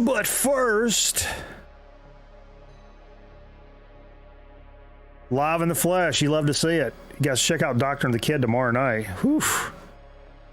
Some of the dopest shit. Man, I got somebody to... There's this new cat, Ryan, that... he was in a stream earlier today, and he was like, hey, if anybody's in L.A., my band's playing next Wednesday night. Dude named Jeff. And his band... The only thing on his YouTube page is like a few videos of his band. And they're really fucking good, man. Like a good, like, modern punk band, real gnarly. And they wear like ski masks. Like, who else does that? GT? Doesn't GT do that? Like the fucking ski mask and shit. But they're good. I'll have to drop you that link, man. I told him, I was like, hey, you may like us, but be sure to check Doctor and the Kid on Wednesday night. Oh, what is it called? Hold up. I'll look.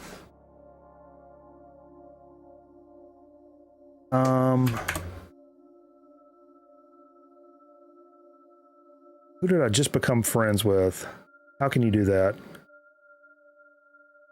Oh, I know how to do it. Hold on. His name's Jeff K. The name of the band is Ism, like IZM. IZM.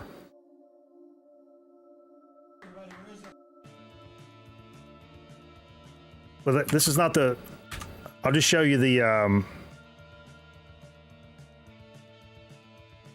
IZM, that's the name of the band.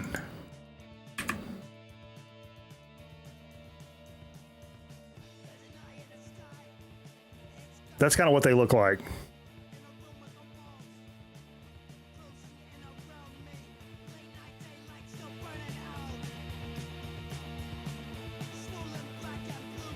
Anyway, good stuff. Worth checking out. I was like, hey, this is really dope, man. But he was like, hey, if you're in LA, come by the show on Wednesday. And I'm like, well, I'm a what we call around here a fur piece from LA, boy. I'm a fur piece from LA.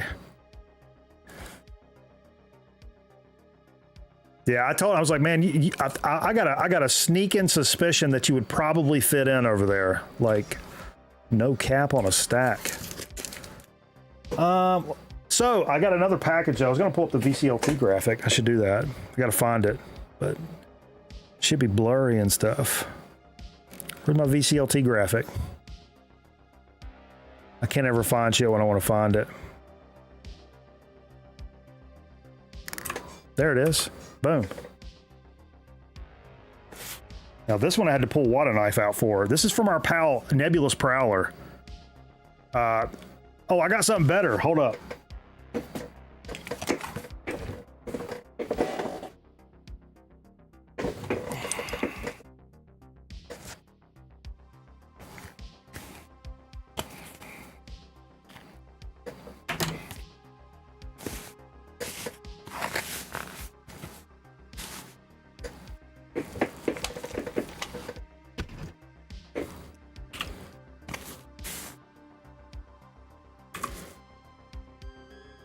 All right, so Nebulous Prowler sent some fucking dope shit in. Fragile Phonograph Records. I'm gonna need water knife for this.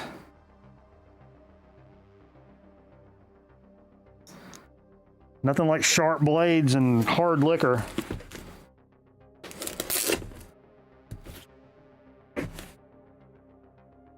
I have to take this off.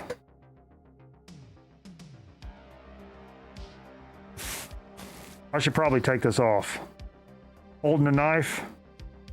This is like a newspaper photo of like what's gonna be inevitable. I mean, we all know it's coming. Ugh.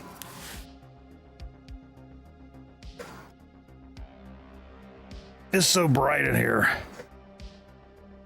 So bright.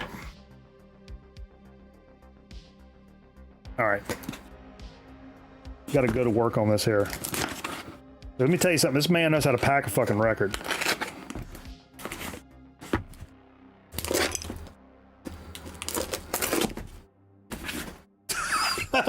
I've swiped this like 4 times. I think you should pull the knife towards you, right?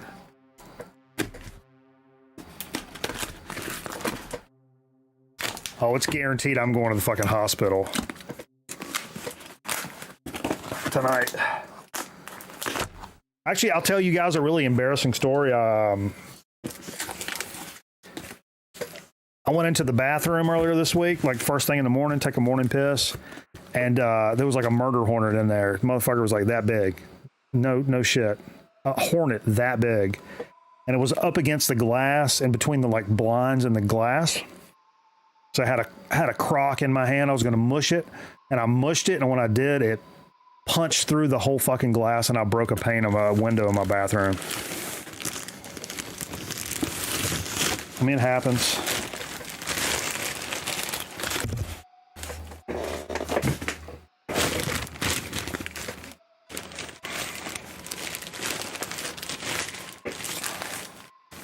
Little blue bag action. Let's see what we got here.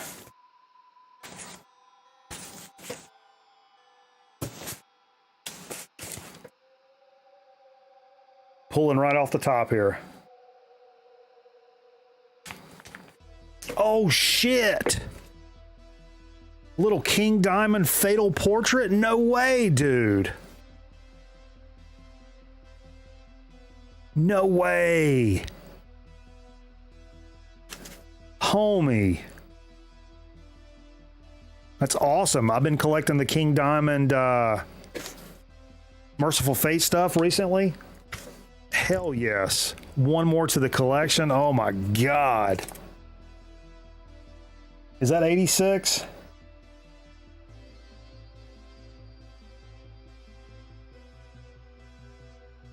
I can't see. Stuff's all blurry and shit. Holy shit balls. Putting that down here.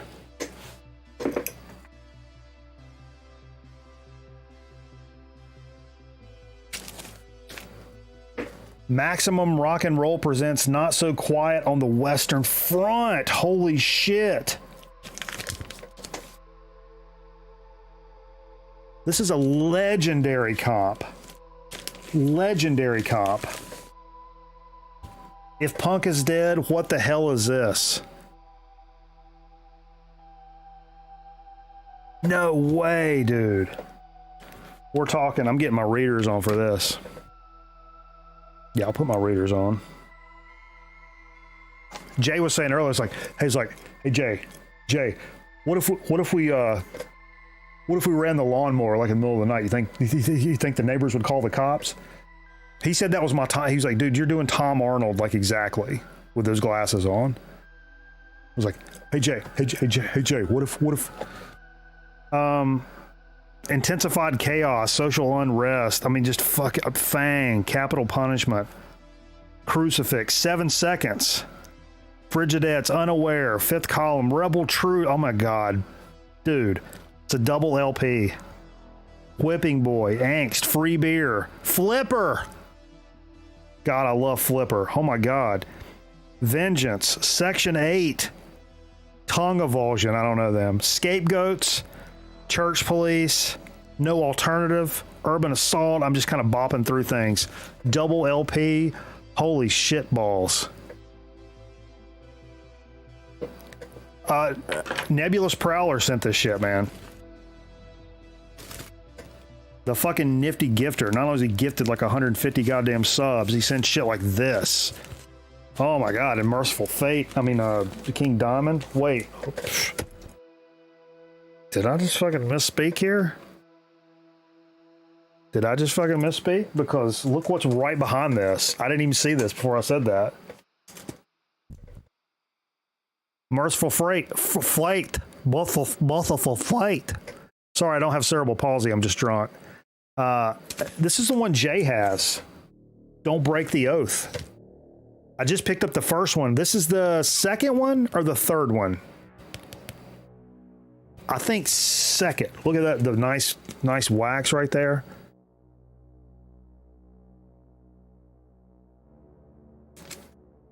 Holy shit. So fucking killer. I know that record pretty well, and it's fucking absolutely killer. Dude, Prowler, you always just absolutely outdo yourself. Every time, man. Every time. I mean, that's incredible, VCLT. Thank you so much for the incredible support to the channel, man. I can't thank you enough. It's incredible. And Aaron as well with the dope smoker fucking shit. And the chats record from Shane last week. God damn it, man. You guys are nuts. Absolutely psychomaniac nuts. Really awesome, man. Oh, wait, we got the wizard backstage. Yo, can you hear me? Hello, I can hear you. Can you hear me? Absolutely. Let me bring you up. Bring me up. Boom. There we go. In tune and on time. Hi. How's it going? Oh, fair to Midland. How you doing? I'm doing all right. It's been it's been a week full of Mondays over here, but I know that feeling, dude. Yeah, I got next week. I took next week off because it's been such a shit show over there. So gonna have some fun. Hell listen yeah! to some records, watch some movies. Hell yeah!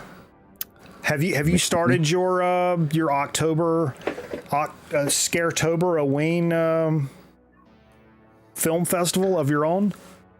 I'd say yeah. I started getting into it a little bit in the last week of September there. Catching up on Joe Bob Briggs's last drive-in show, the last couple of seasons. Watched a couple of Roger Corman classics like Little Shop of Horrors and what was that other one? Now I can't remember what it's called. I can't remember it. Something good and cheesy and cheap and bloody. Hell yeah, my favorite. With some boobs. With some cheap, gory boobs. That's kind of the that's kind of our MO here. That's modus operandi if you guys are keeping score. I don't know if you guys are linguists or not. I consider myself a pretty cunning linguist. Yeah, Jerry, I don't know about that. You've been picking up records lately? I did. It's been a while since I've been able to. Like I said, work's been a bitch, but I was able to last weekend pick up a couple things here. If you're interested, Absolutely. Oh, whoops! I got the sleeve here sticking out. This is the ink spots. Oh, nice. The ink spots. Ink spots. Absolutely. I was not familiar with the ink spots. I probably, as a big fan of like oldies radio back in the day, I'm sure I heard an ink spot song at one point or another. Yeah. But, I really came to know the ink spots because they were featured on the soundtrack of Fallout 4 or maybe 76. So there's a couple of tracks from them on the Fallout video game soundtracks. And so Best Fallout game. What do you think? this is like the self-titled, I think the original. A lot of people Really? like to talk about liking Fallout 2 more than the original, but I just played the original so much and it was so unique at the time that it's got to be number one. I think I hear New Vegas a lot nowadays. New Vegas is a very good game. Yeah, Scotty says New Vegas. Yeah. Yeah, once I think you really got to separate once Fallout 3 came out and basically kind of redefined what Fallout was. It's a whole other beast there on the post Fallout 3. Still very excellent. But yeah, I like the classics. Oh yeah. Oh yeah. Oh shoot, sorry. Getting back to the well, I think I talked about this last week. Maybe this was 2 weeks ago that I picked this up. We Are the World. Oh yeah, nice. Hell yeah. I'd kind of like, I can't believe I don't own that because seems like something I would definitely have. You know what I mean? Yeah, look at this. You got Kenny Rogers hanging out with Lionel Richie, Dude. Cyndi Lauper and Lionel. That video, let me tell you something. That was in the perfect age. I was a young man, but I remember asking my mom, and I was like, "It's Tonto. Look, that guy's Tonto." And she was like, "No, that's Tonto." It was Steve Perry. I thought Steve Perry looked like Tonto. I said, which is inappropriate, but he was so small and like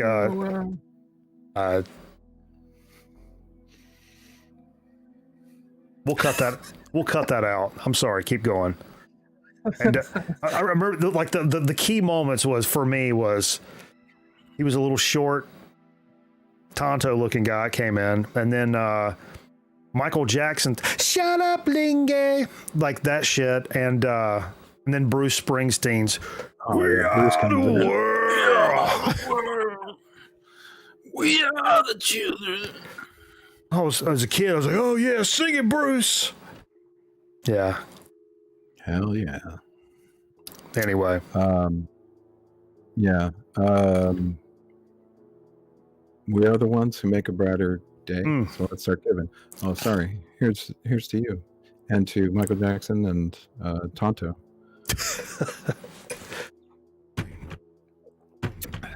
I can do that. I'm Native American. 25%, maybe 25%. This one I picked up thanks to the show. I heard these folks I call them, on your show. Oh. And then I saw this in the bin and picked up a little mandrill. Oh yeah, quality score, man. Dude, what an underrated band Mandrill is. If Jay was here, Jay would say Barbara Mandrill, because that's inappropriate. That's inappropriate. Very good stuff. I've got probably 3 or 4 Mandrill records, and you talk about that great if you're into like the like funkadelic, like where funk and rock really meet, or that Shotgun record we played, that Aaron sent, we played last week, I believe. That's another quality example of like, you know, fuzzed out psychedelic guitar laden funk rock, which is a great combination, man. Mandrill is right there, which Mandrill is probably a little more progressive and just has a little more musicianship. Not more than funkadelic maybe, but if you dig that shit, you'll dig that, is my point. Yeah, but I really only like them because this picture on the back looks like a party of about to play Fortnite. Yeah, either that or something JJ just painted.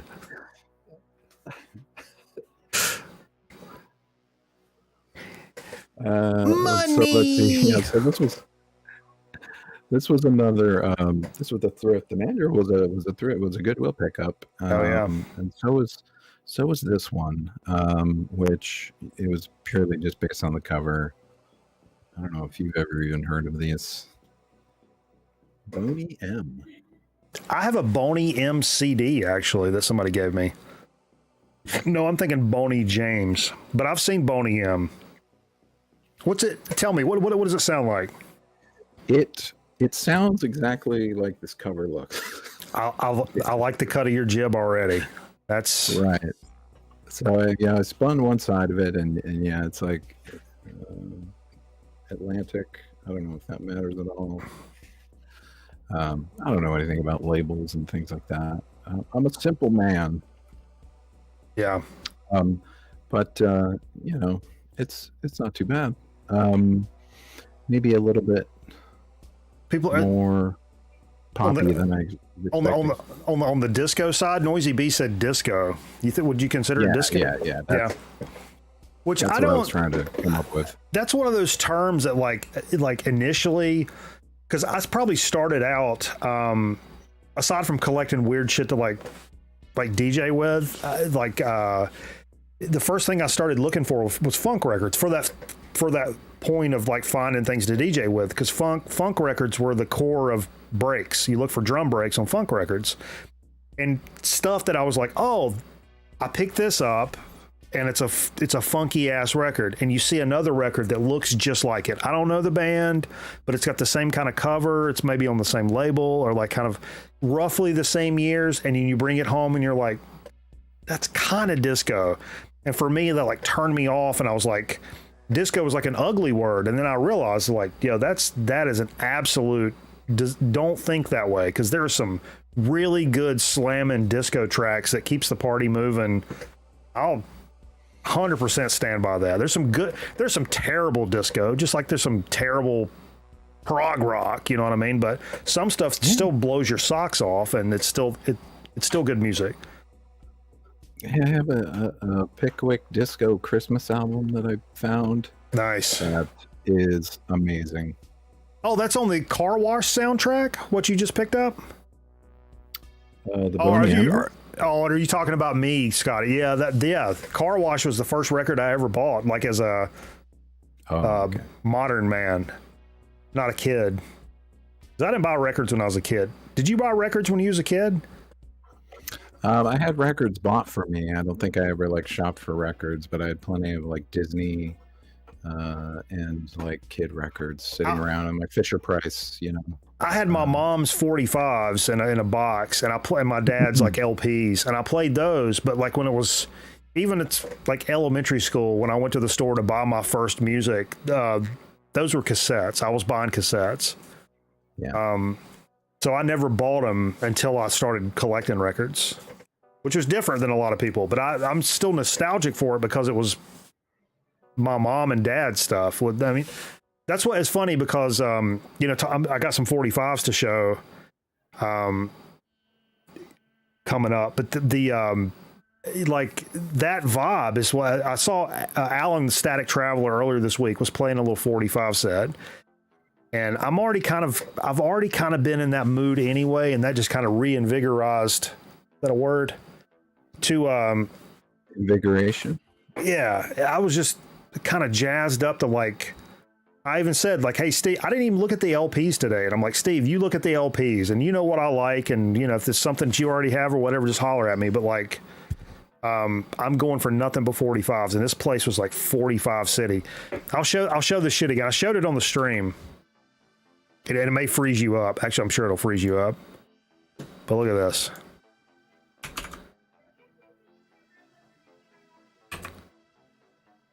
Look at this. So I picked up a nice stack of 45s, like 13 of them. Some of the early rock. These are the. This is the place I was at today. And this is going to be a video I'm going to drop this week. This is just one of the clips. Everything I got tonight is from these 2 stacks right here. These two stacks, and here's the rest of it. That, and all these. And wait, I'm going to walk over here. All these. But the 13 that I got today came from those first 2 stacks. Amazing place. It's kind of it's a little bit of a honey hole. I'm seeing it a little bit delayed on the stream, but yeah. What was with the nice place setting that they had up over there? You know. But yeah. A lot of them without sleeves, and some of them were. It's funny because I did pull some out that didn't have sleeves, and they were in better shape than some of the ones that did have sleeves. I did get some stuff with company sleeves and stuff, which is really cool.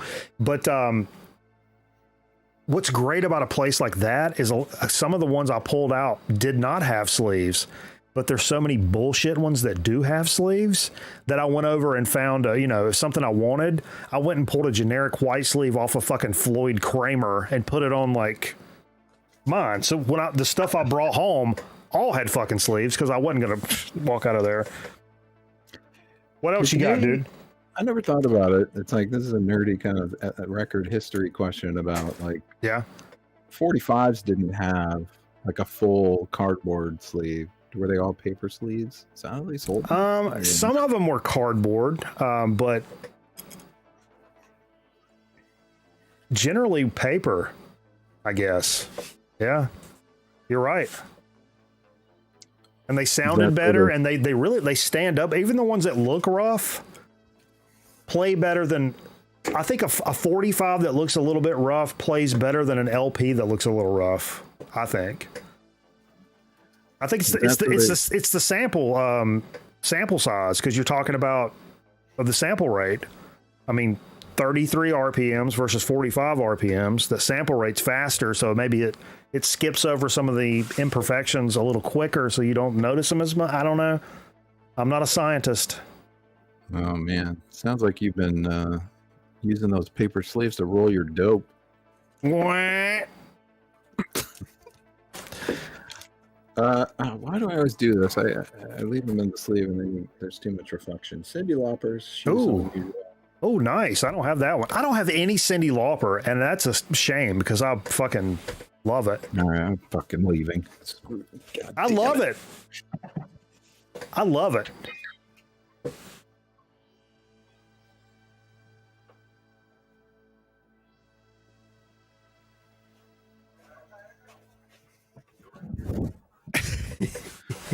I'm just kidding. That was a bit.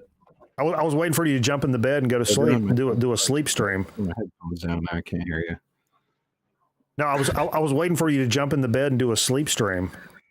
Oh, I should have done it. Yeah. Speaking of "We Are the World," Cyndi Lauper's best album. Well, they're all great. But also a "We Are the World" alumnus. Nice. Oh yeah. I was actually going to play some Huey Lewis tonight, and I forgot.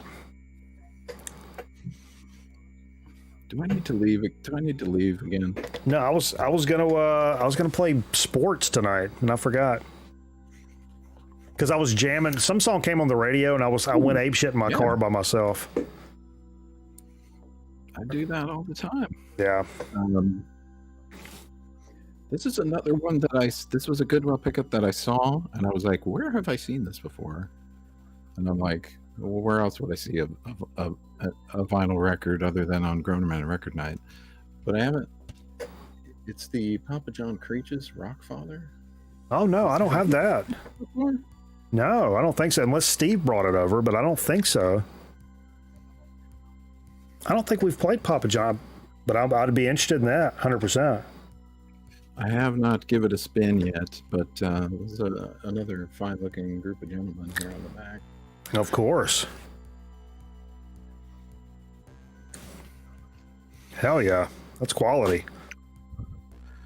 Who is this? Oh, Merv dropping some knowledge. We had cardboard sleeves, record shucks as they were known in the radio biz, but my station stopped playing vinyl by 80-81. Oh wow. Everything from there was dubbed to audio carts. Oh, the carts. Yep, I know carts.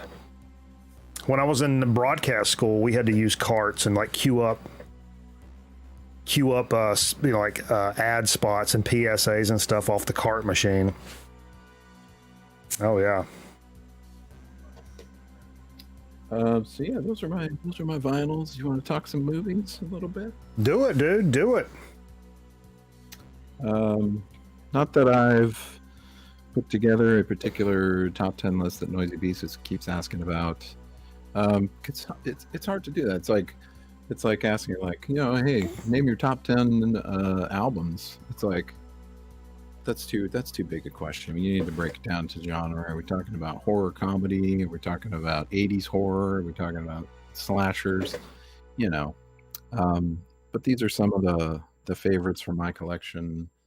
And this is the DVD, but Bram Stoker's Dracula from Francis Ford Coppola. Yeah, is much maligned, I think, back in the day. Not as popular as maybe studios hoped it would be, but it's beautifully shot. What up, Eddie? And I like it a lot. We got Winona Ryder. Speaking of Stranger Things, young Keanu doing it just a horrible English accent. Whoa, dude, he does the worst fucking Southern accent too in Devil's Advocate. When he goes, that's a good movie though. It's a good movie, but when he goes, let's make a baby. That's one of the worst lines in movie history. He looks at his wife and goes, let's make a baby. Like fucking Elvis or some shit. But when Pacino turns around, he's like, you want to come with us? He's like, no, I'll go. And he goes, are you sure? Like that. I love that. That's one of the greatest lines. Pacino. Are you sure?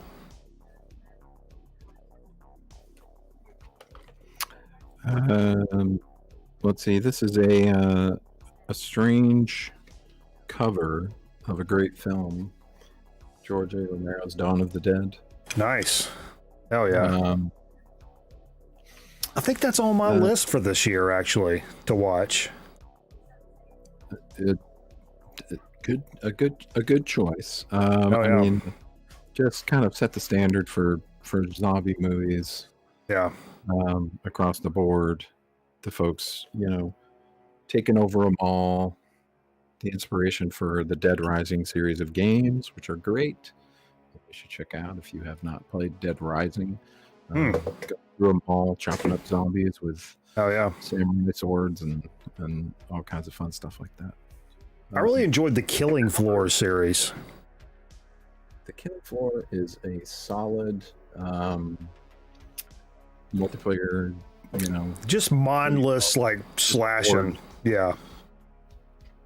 Fighting off the hordes. It's really good. Ooh, excuse me. Finally, we have, well, maybe not the penultimate selection. Scooby-Doo meets Batman. Nice. Oddly enough, Shaggy, voiced by famous radio man Casey Kasem from Casey's Top 40. Was it Casey's Top 40? So, also the voice of Robin in the Batman cartoon from the right. 70s. Yeah. And so having like interactions between himself as Shaggy and himself as Robin, something that you don't see every day. Not since like Frank Welker did every single Transformers voice. Frank Welker, dude. Yeah. Ruby and Spears.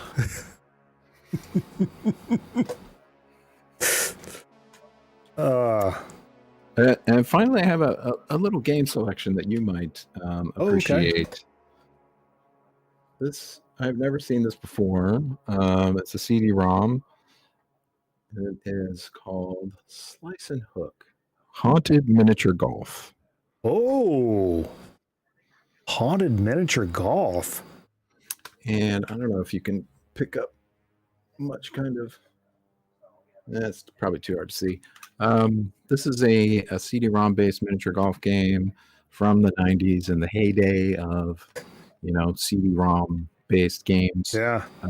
And has a lot of full motion video that is like absolutely terrible. Oh, really? That's an FMV joint, eh?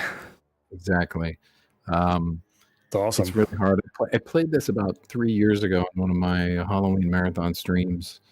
And it is just brutal. It's like, it's so hard. The physics are awful. The video clips just keep playing over and over again. And it's just like, it was just like 2 hours of just horrible pain. Did you play any Nightmare on Elm Street for our competition? I meant to, but I didn't get a chance because it was a hell week this week. Those guys got way higher scores than I do not care for the game.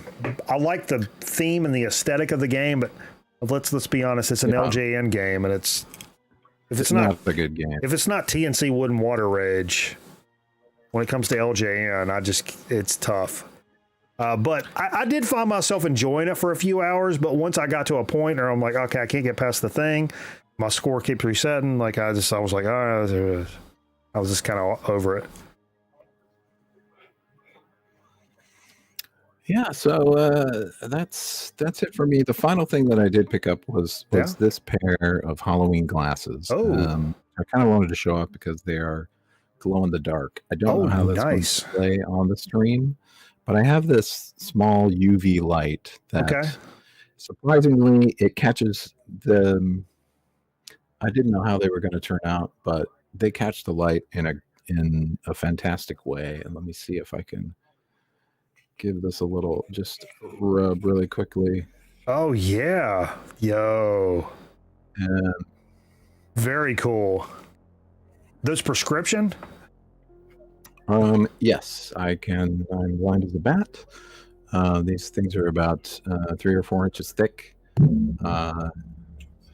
But it's time for me to disappear, I believe. But not before we have one more shot. Let's do it, baby. Let's all do one. Y'all pour yourself one now. Don't be weird about it. You stick around long enough, we'll split open a watermelon and talk about some JV volleyball. Cheruskis. Happy Halloween. Happy Halloween.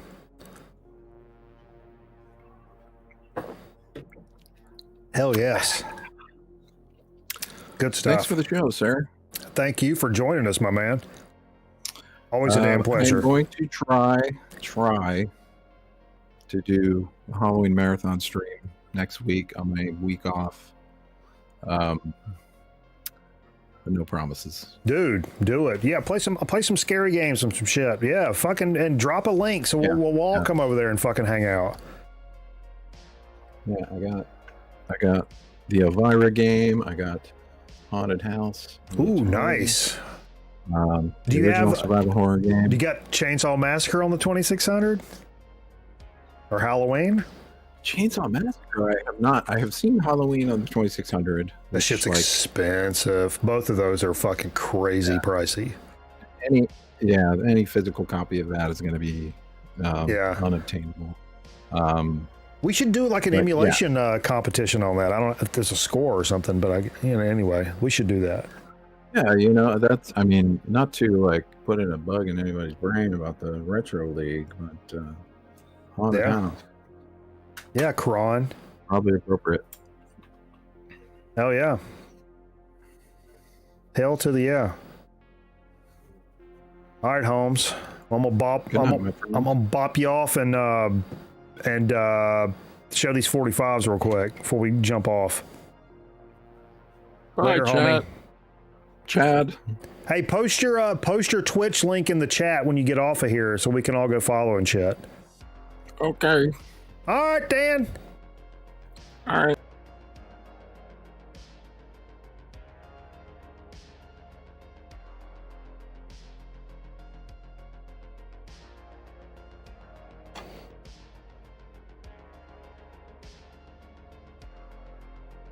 Ladies and gentlemen, the wizard of video games. Like he said, he's also a Twitch streamer, streams retro games and shit. He's talking about streaming a bunch of Halloween stuff. He's going to drop a link. Go drop him a follow. I'm going to say drop in another sentence. And then, check it out. So out of those two stacks of two rows of 45s, here's some stuff I picked up today. So what I was really keying in on was early rock and roll stuff, the stuff that goes between like late post World War II R&B into rock and roll, rockabilly, maybe stuff with a little bit of a country vibe to it, but it all kind of bleeds together in that magical point. That's the stuff I was after. I was also looking for garage stuff. I didn't have a lot of luck on garage except for 145, but let's just run through some of these. I may have to put my readers on for this. So I'm going to have to read titles.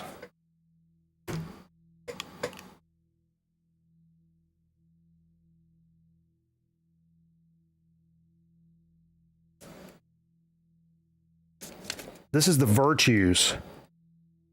Guitar in Orbit and Guitar Boogie Shuffle on the Hunt label.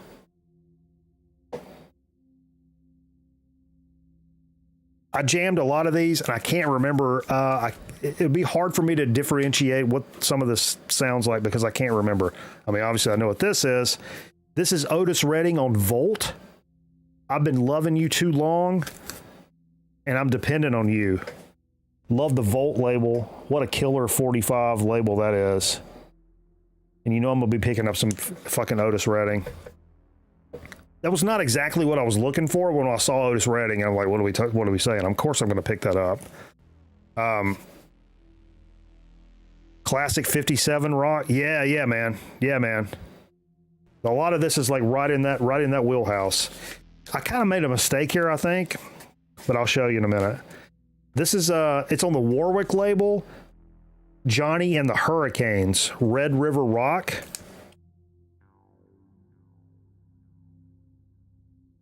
And the other side is Buckeye.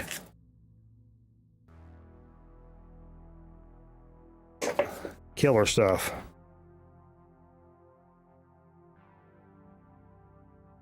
Gotta mention I don't fucking know, dude. They don't say it on the 45s, and I don't fucking know. These were all blind stabs for me, which this is all stuff I didn't know, which is great. I knew this was going to be something. Ernie Freeman is the artist on the Imperial label, and one of the tracks is called Raunchy, and that's what really drew me in. Raunchy, and the other side is Puddin'.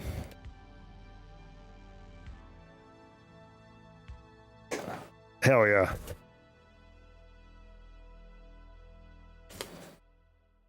On Dynamo Records, this is The Mask Man and the Agents with the Billy Clark Orchestra. I think this is some early rock and roll stuff. One Eye Open. And Y'all.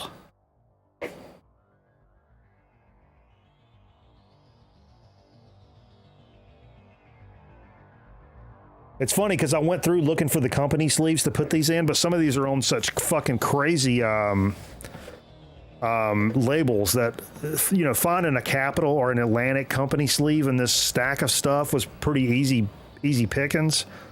But for something like that, you're not going to be able to, something like the stuff I actually picked up, you're not going to be able to find. On Harper Records, Paul Chaplin and his Emeralds. And this is what drew me in. The name of the song is Nicotine. And on the other side, it's shortened Mama's little baby loves shortening. Mama's little baby loves shortening bread. That's some like early rock and roll stuff. Some of this stuff is kind of rare. I looked it up. They appear on some like rarer early rock and roll comps. This is the only garage thing I found, and I couldn't believe I didn't own it already. On the Fontana label, the Trogs Wild Thing, and I love anything the Trogs do. I mean, that's kind of down the middle, but just to have the B-side from Home, the Trogs are about as good as garage gets, honestly. On the fucking Maroon Mercury label, I listen to this. This is some early rock and roll stuff, man. Early stuff. Chuck Miller, Boogie Blues, and Lookout Mountain. I believe it is.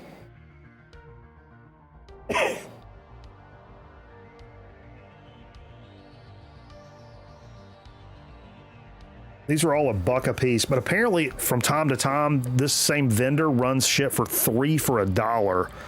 And I'm like, son, can you drop me a motherfucking email or something? Mysterian Matt Miller. Oh, yeah. Okay. I'll keep an eye out for that. Yo, you know I had to pick this up. On the Jamie label, little Dwayne Eddy. Rebel Walk. You know we love some Dwayne Eddy. Love that twang, baby. That twangy guitar. The other side is they're because they're young. Love Dwayne Eddy. Killer guitar player. I did check this out. This is a company sleeve, but it doesn't match. Also on Imperial.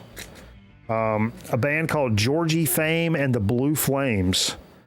El Bandito. This was instrumental. I jammed some of this on my phone just to check it out. And the other side is Getaway. Getaway and El Bandito. Good stuff. Here's the funny thing. I showed this earlier. So I picked up 13 45s. In the midst of all this, I ended up picking up 2 of the same fucking record. Johnny and the Hurricanes, Red River Rock, and Buckeye. This is not a repeat. I said this earlier. I picked up 2 of the same record. I think Steve had, I don't know. I don't know if Steve dropped it down there or whatever. So I got a double of that. I'll give it to Steve if he wants it. Another Johnny and the Hurricanes, Down Yonder, and Sheba, but this is on Big Top Records. You have that? It's decent? Nice. I'm pretty much taking stabs on these, and this is one of the. This was. I didn't mean to make this the last one, but this probably should be because it does come with an actual company sleeve on this. The Rhythm Rockers featuring Chet Atkins. And they do Dig These Blues. And the other side is Martinique. Oh, that was Dig These Blues. And Martinique. But early rock and roll R&B stuff, but Chet Atkins playing guitar, so it's got that country vibe. Dude.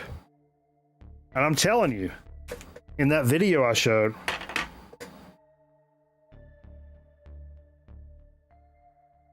these 13, which cost me like $13, came from 2 of those sections of 45s. The time it took me to like go through those 2 and then kind of sort them out and narrow it down. All the rest of that stuff is left. And I get the impression the LPs may be hit a little tough there from time to time.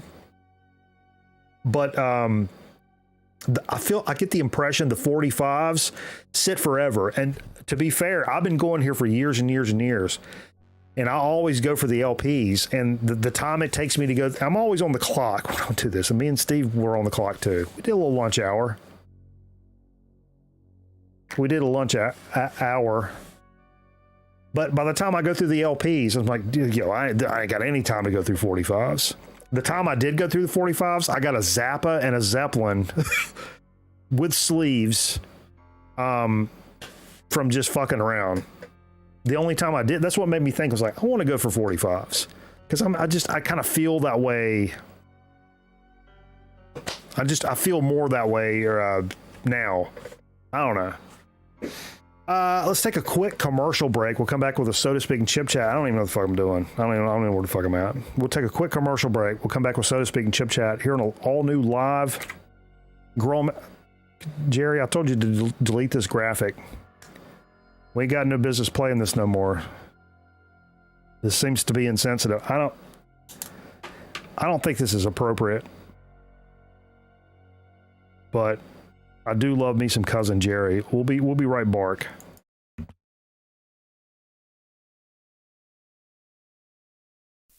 Can I help you? Yes, I have Amazon Prime and I'd like my free sub, please. No, I'm sorry, it doesn't work that way. You take your Amazon Prime, you link your Twitch account, then you get one free subscription to your favorite Twitch channel, like a grown man record night. I like it at Mikey Bananas. He a funny guy and a good looking too. Jay, not so much. Oh, I understand. How about some free soup then? Link Amazon Prime to your Twitch account and subscribe to Grown Men Record Night for free. You gain access to sub badges and exclusive chat emotes. Subject to credit approval, avoid prohibited by law. See Twitch Broadcaster for complete details.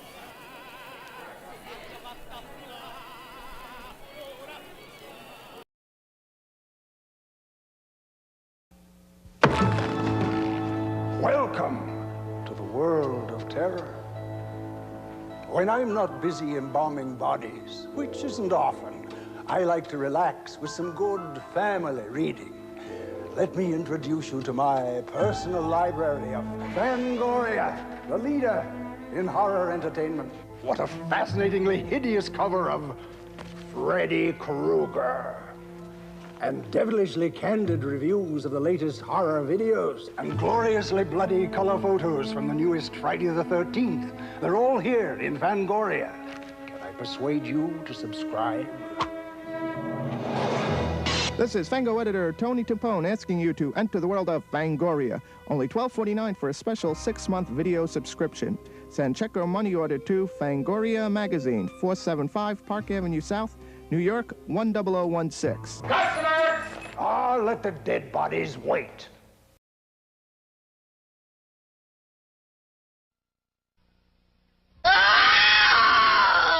There's no need to fear the number 13 any longer, because Paramount is slashing prices on 13 scary motion picture hits. At only $19.95 each, no one will be able to resist the sharp savings on some of their worst fears. Okay, you big hunk of a man, come and get me! Everyone's just dying for Jason. And now his latest stab at terror has been slashed to just $19.95. Friday the 13th, Part 7, The New Blood. Plus, customers can scream again and again with the entire Friday the 13th Never Say Die collection.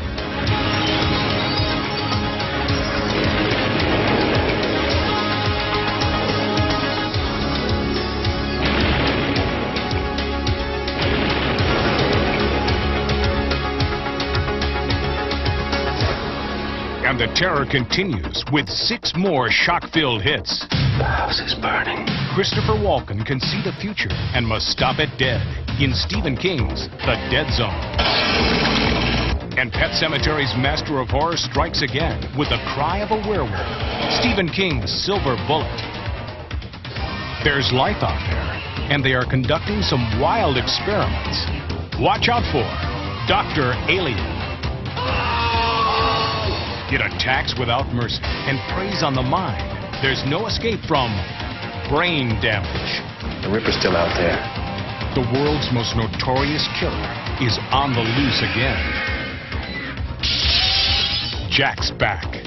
serial killer David Keith is on a rampage. But don't shoot until you see the white of the eye. 13 will be every video store's luckiest number, with these 13 Halloween horror hits, specially reduced to just $19.95 each.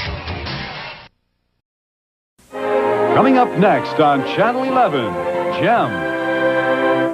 Imagine this. Deep in the jungle, you discover it, the Cobra Terradrome with gun emplacements almost everywhere and special base for refueling vehicles. There it is. The Cobra Terradrome is really incredible.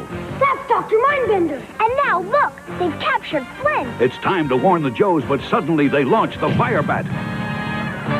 American hero. Live the adventure of G.I. Joe. Cobra Terradrome comes with Firebat and pilot. Other figures and equipment sold separately. Joe, Joe!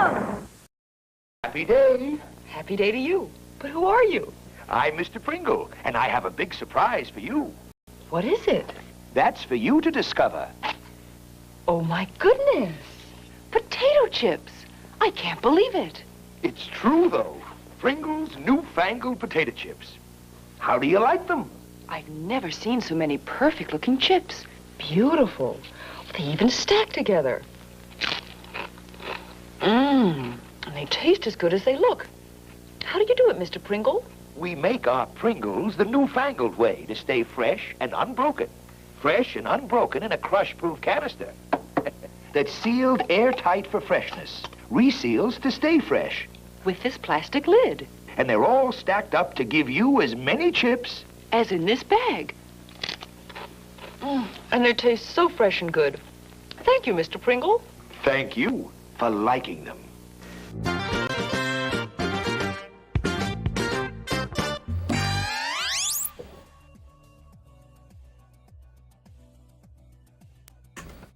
Folks, thank you so much for hanging with us late into the evening. Oh, baby, baby. What a great program we've had already tonight. Some of the folks hanging out with us, popping in. Oh, Aaron Griffin.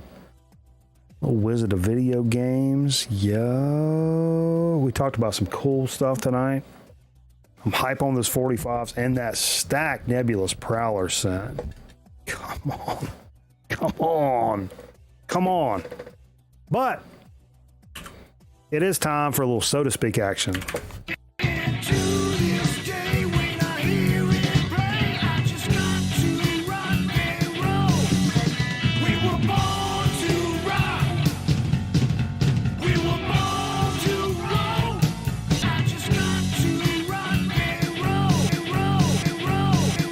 So to speak.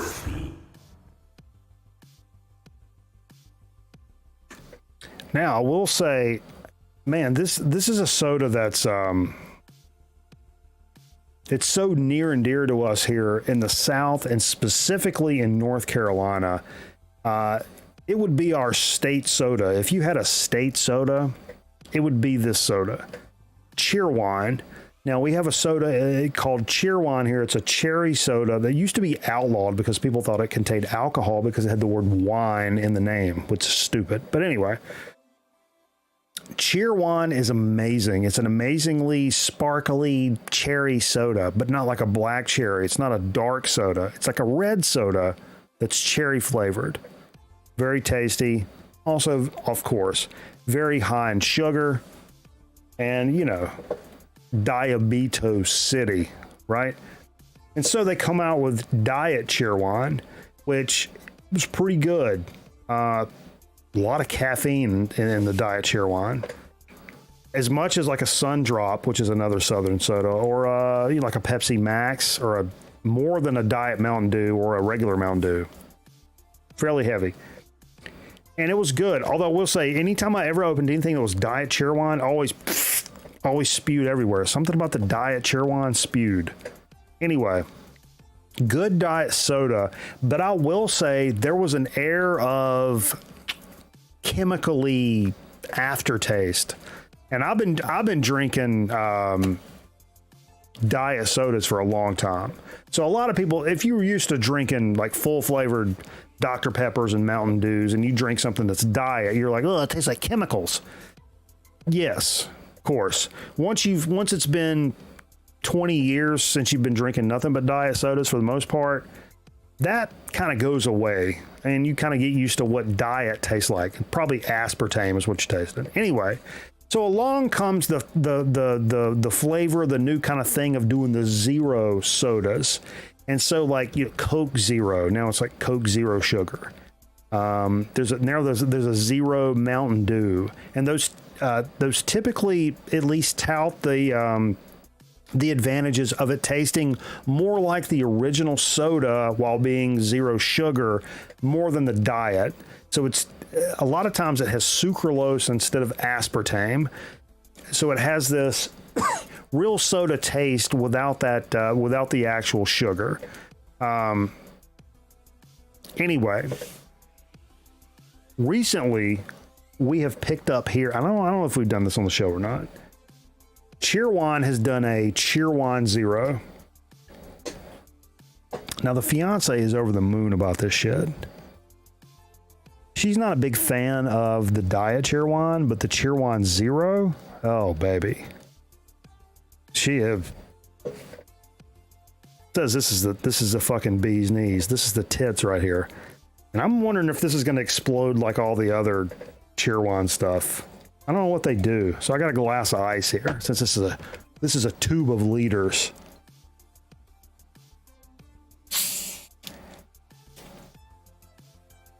Okay, we're good. We're good.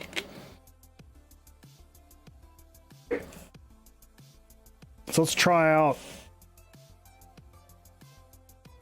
a little Cheerwine Zero. And you can't get this across the country, I don't think. But if you ever run across Cheerwine, I'm telling you, it's good stuff. Even though Aaron Griffin says he don't like it. He don't know nothing about nobody. It's got a good bouquet. Phoebe bouquet. Pointed toward the records? Yeah, exactly. I'll back this off. I don't want to do an ASMR thing here.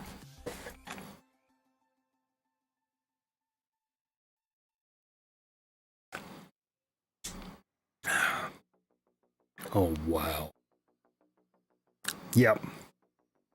It's way better than the diet. Wow.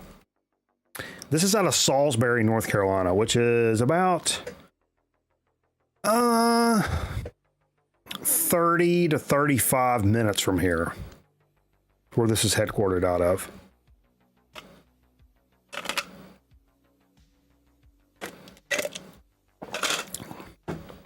Wow, that is fantastic. Let's see if the caffeine content is like the other stuff. Because Cheerwine can sneak up on you. Because everybody knows, like, Mountain Dew. I need to stay up a couple more hours. I'm about to drink me a Mountain Dew. But you don't think about some of the other sodas, like Diet Coke has quite a bit of caffeine in it. Let's see here. Hello? Hello? Hello. Family owned and passionately crafted since 1917 with one thing in mind: to craft a soft drink with a flavor all of its own. Done.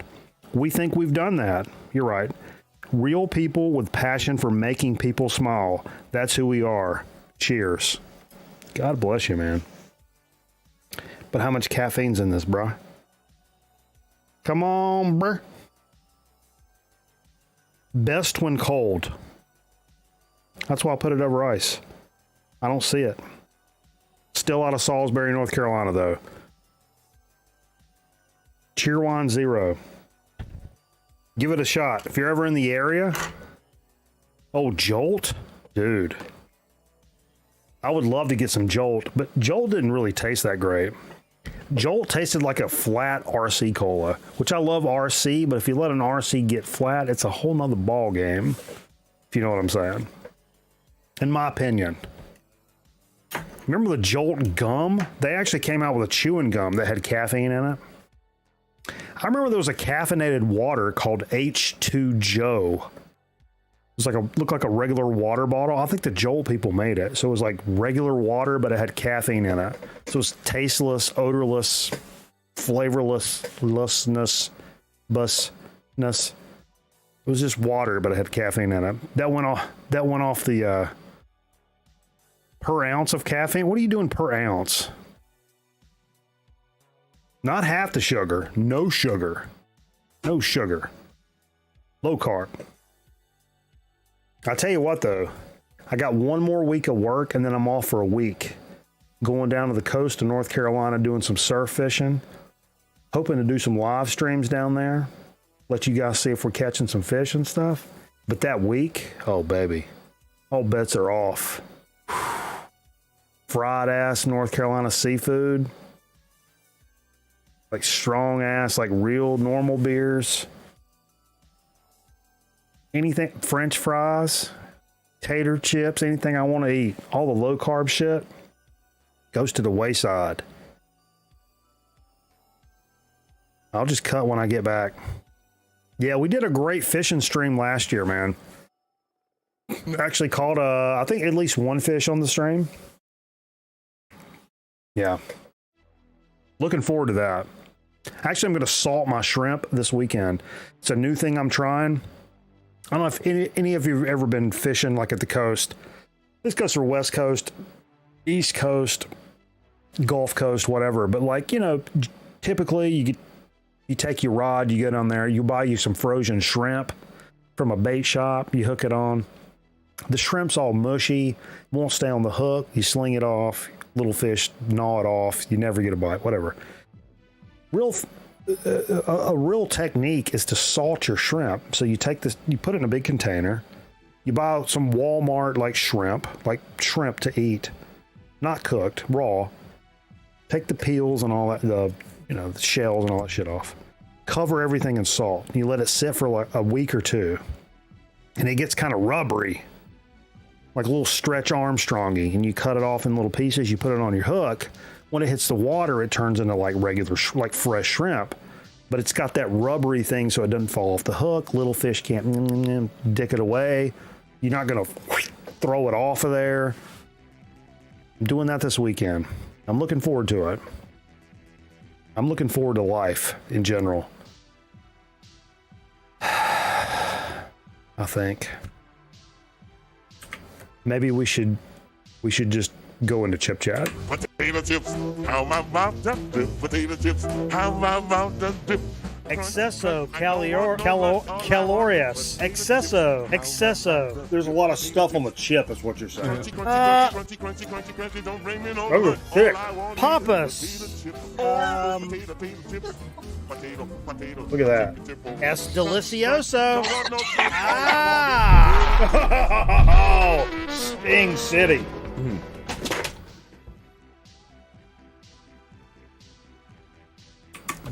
Boom. I knocked my headphones off. Sorry for the noise. So I sent the fiance to the store to look out for some stuff. I sent her the chip list, the chip sheet via Sweet Tea. God bless Sweet Tea for all she does for us and keeping track of all the chips we've done. Apparently we've done some TGI Fridays chips, but we've not done these. That's the word of the fiance. Potato skins, which I really miss. You guys remember I think there were a Keebler product called Tato Skins, which had the skin of the potato on here.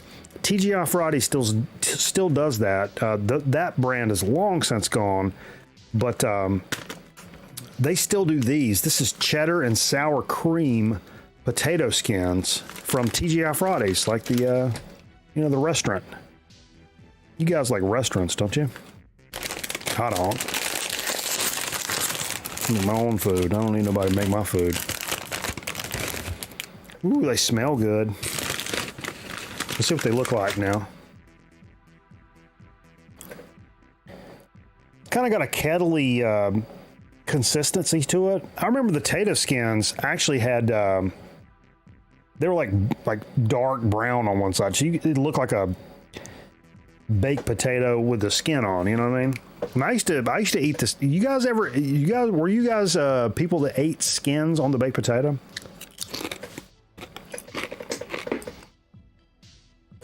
Oh, honey, hush. It's good as shit.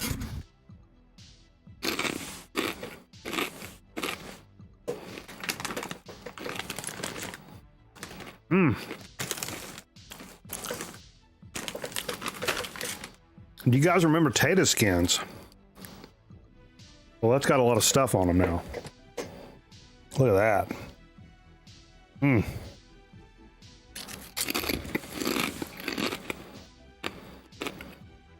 I'll tell you what. My junior prom date looked as good as this. I wouldn't have dropped her off at the fucking dump and said, get out and walk, bitch.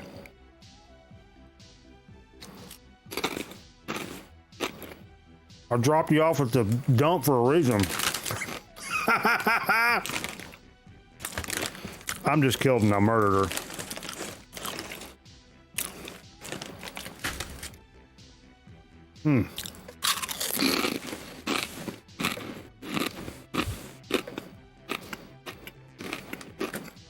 Big potato appeal. You got it, Wizard. This would be a good dip chip. This one would make the grade. In 2 bites, I've had more carbs than I've had in like 14 days. But it's kind of worth it right now. These are fantastic.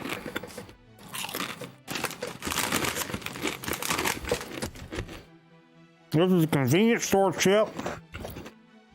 I'm guessing by the national brand of TGI Fridays, you can probably find these countrywide, nationwide, perhaps all the way around North America.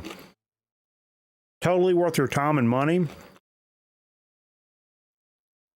Late night, you're drunk, you stop in the fucking convenience store. Whether you're down south and it's a Sheetz or you're up north and it's a Wawa, I think that's what y'all call them. You jump in there, you want to grab you a little drink, a little something to snack on the way home. Highly recommend these. You're not going to go wrong right there. Little bag. Holy shit balls. Really enjoyed those. Jalapeno popper potato skin. Ooh. I have like a tie between jalapeno poppers and French fries as my favorite food, period, of all time. The original poppers, the ones you can buy, it used to be Poppers brand. Actually, I have a t-shirt because me and my mom sent off some proofs of purchase when I was 22 or 23, because that's normal. What do you say there, Bobby? Don't have these in Toronto? Oh, man. These are good, man. I'm telling you.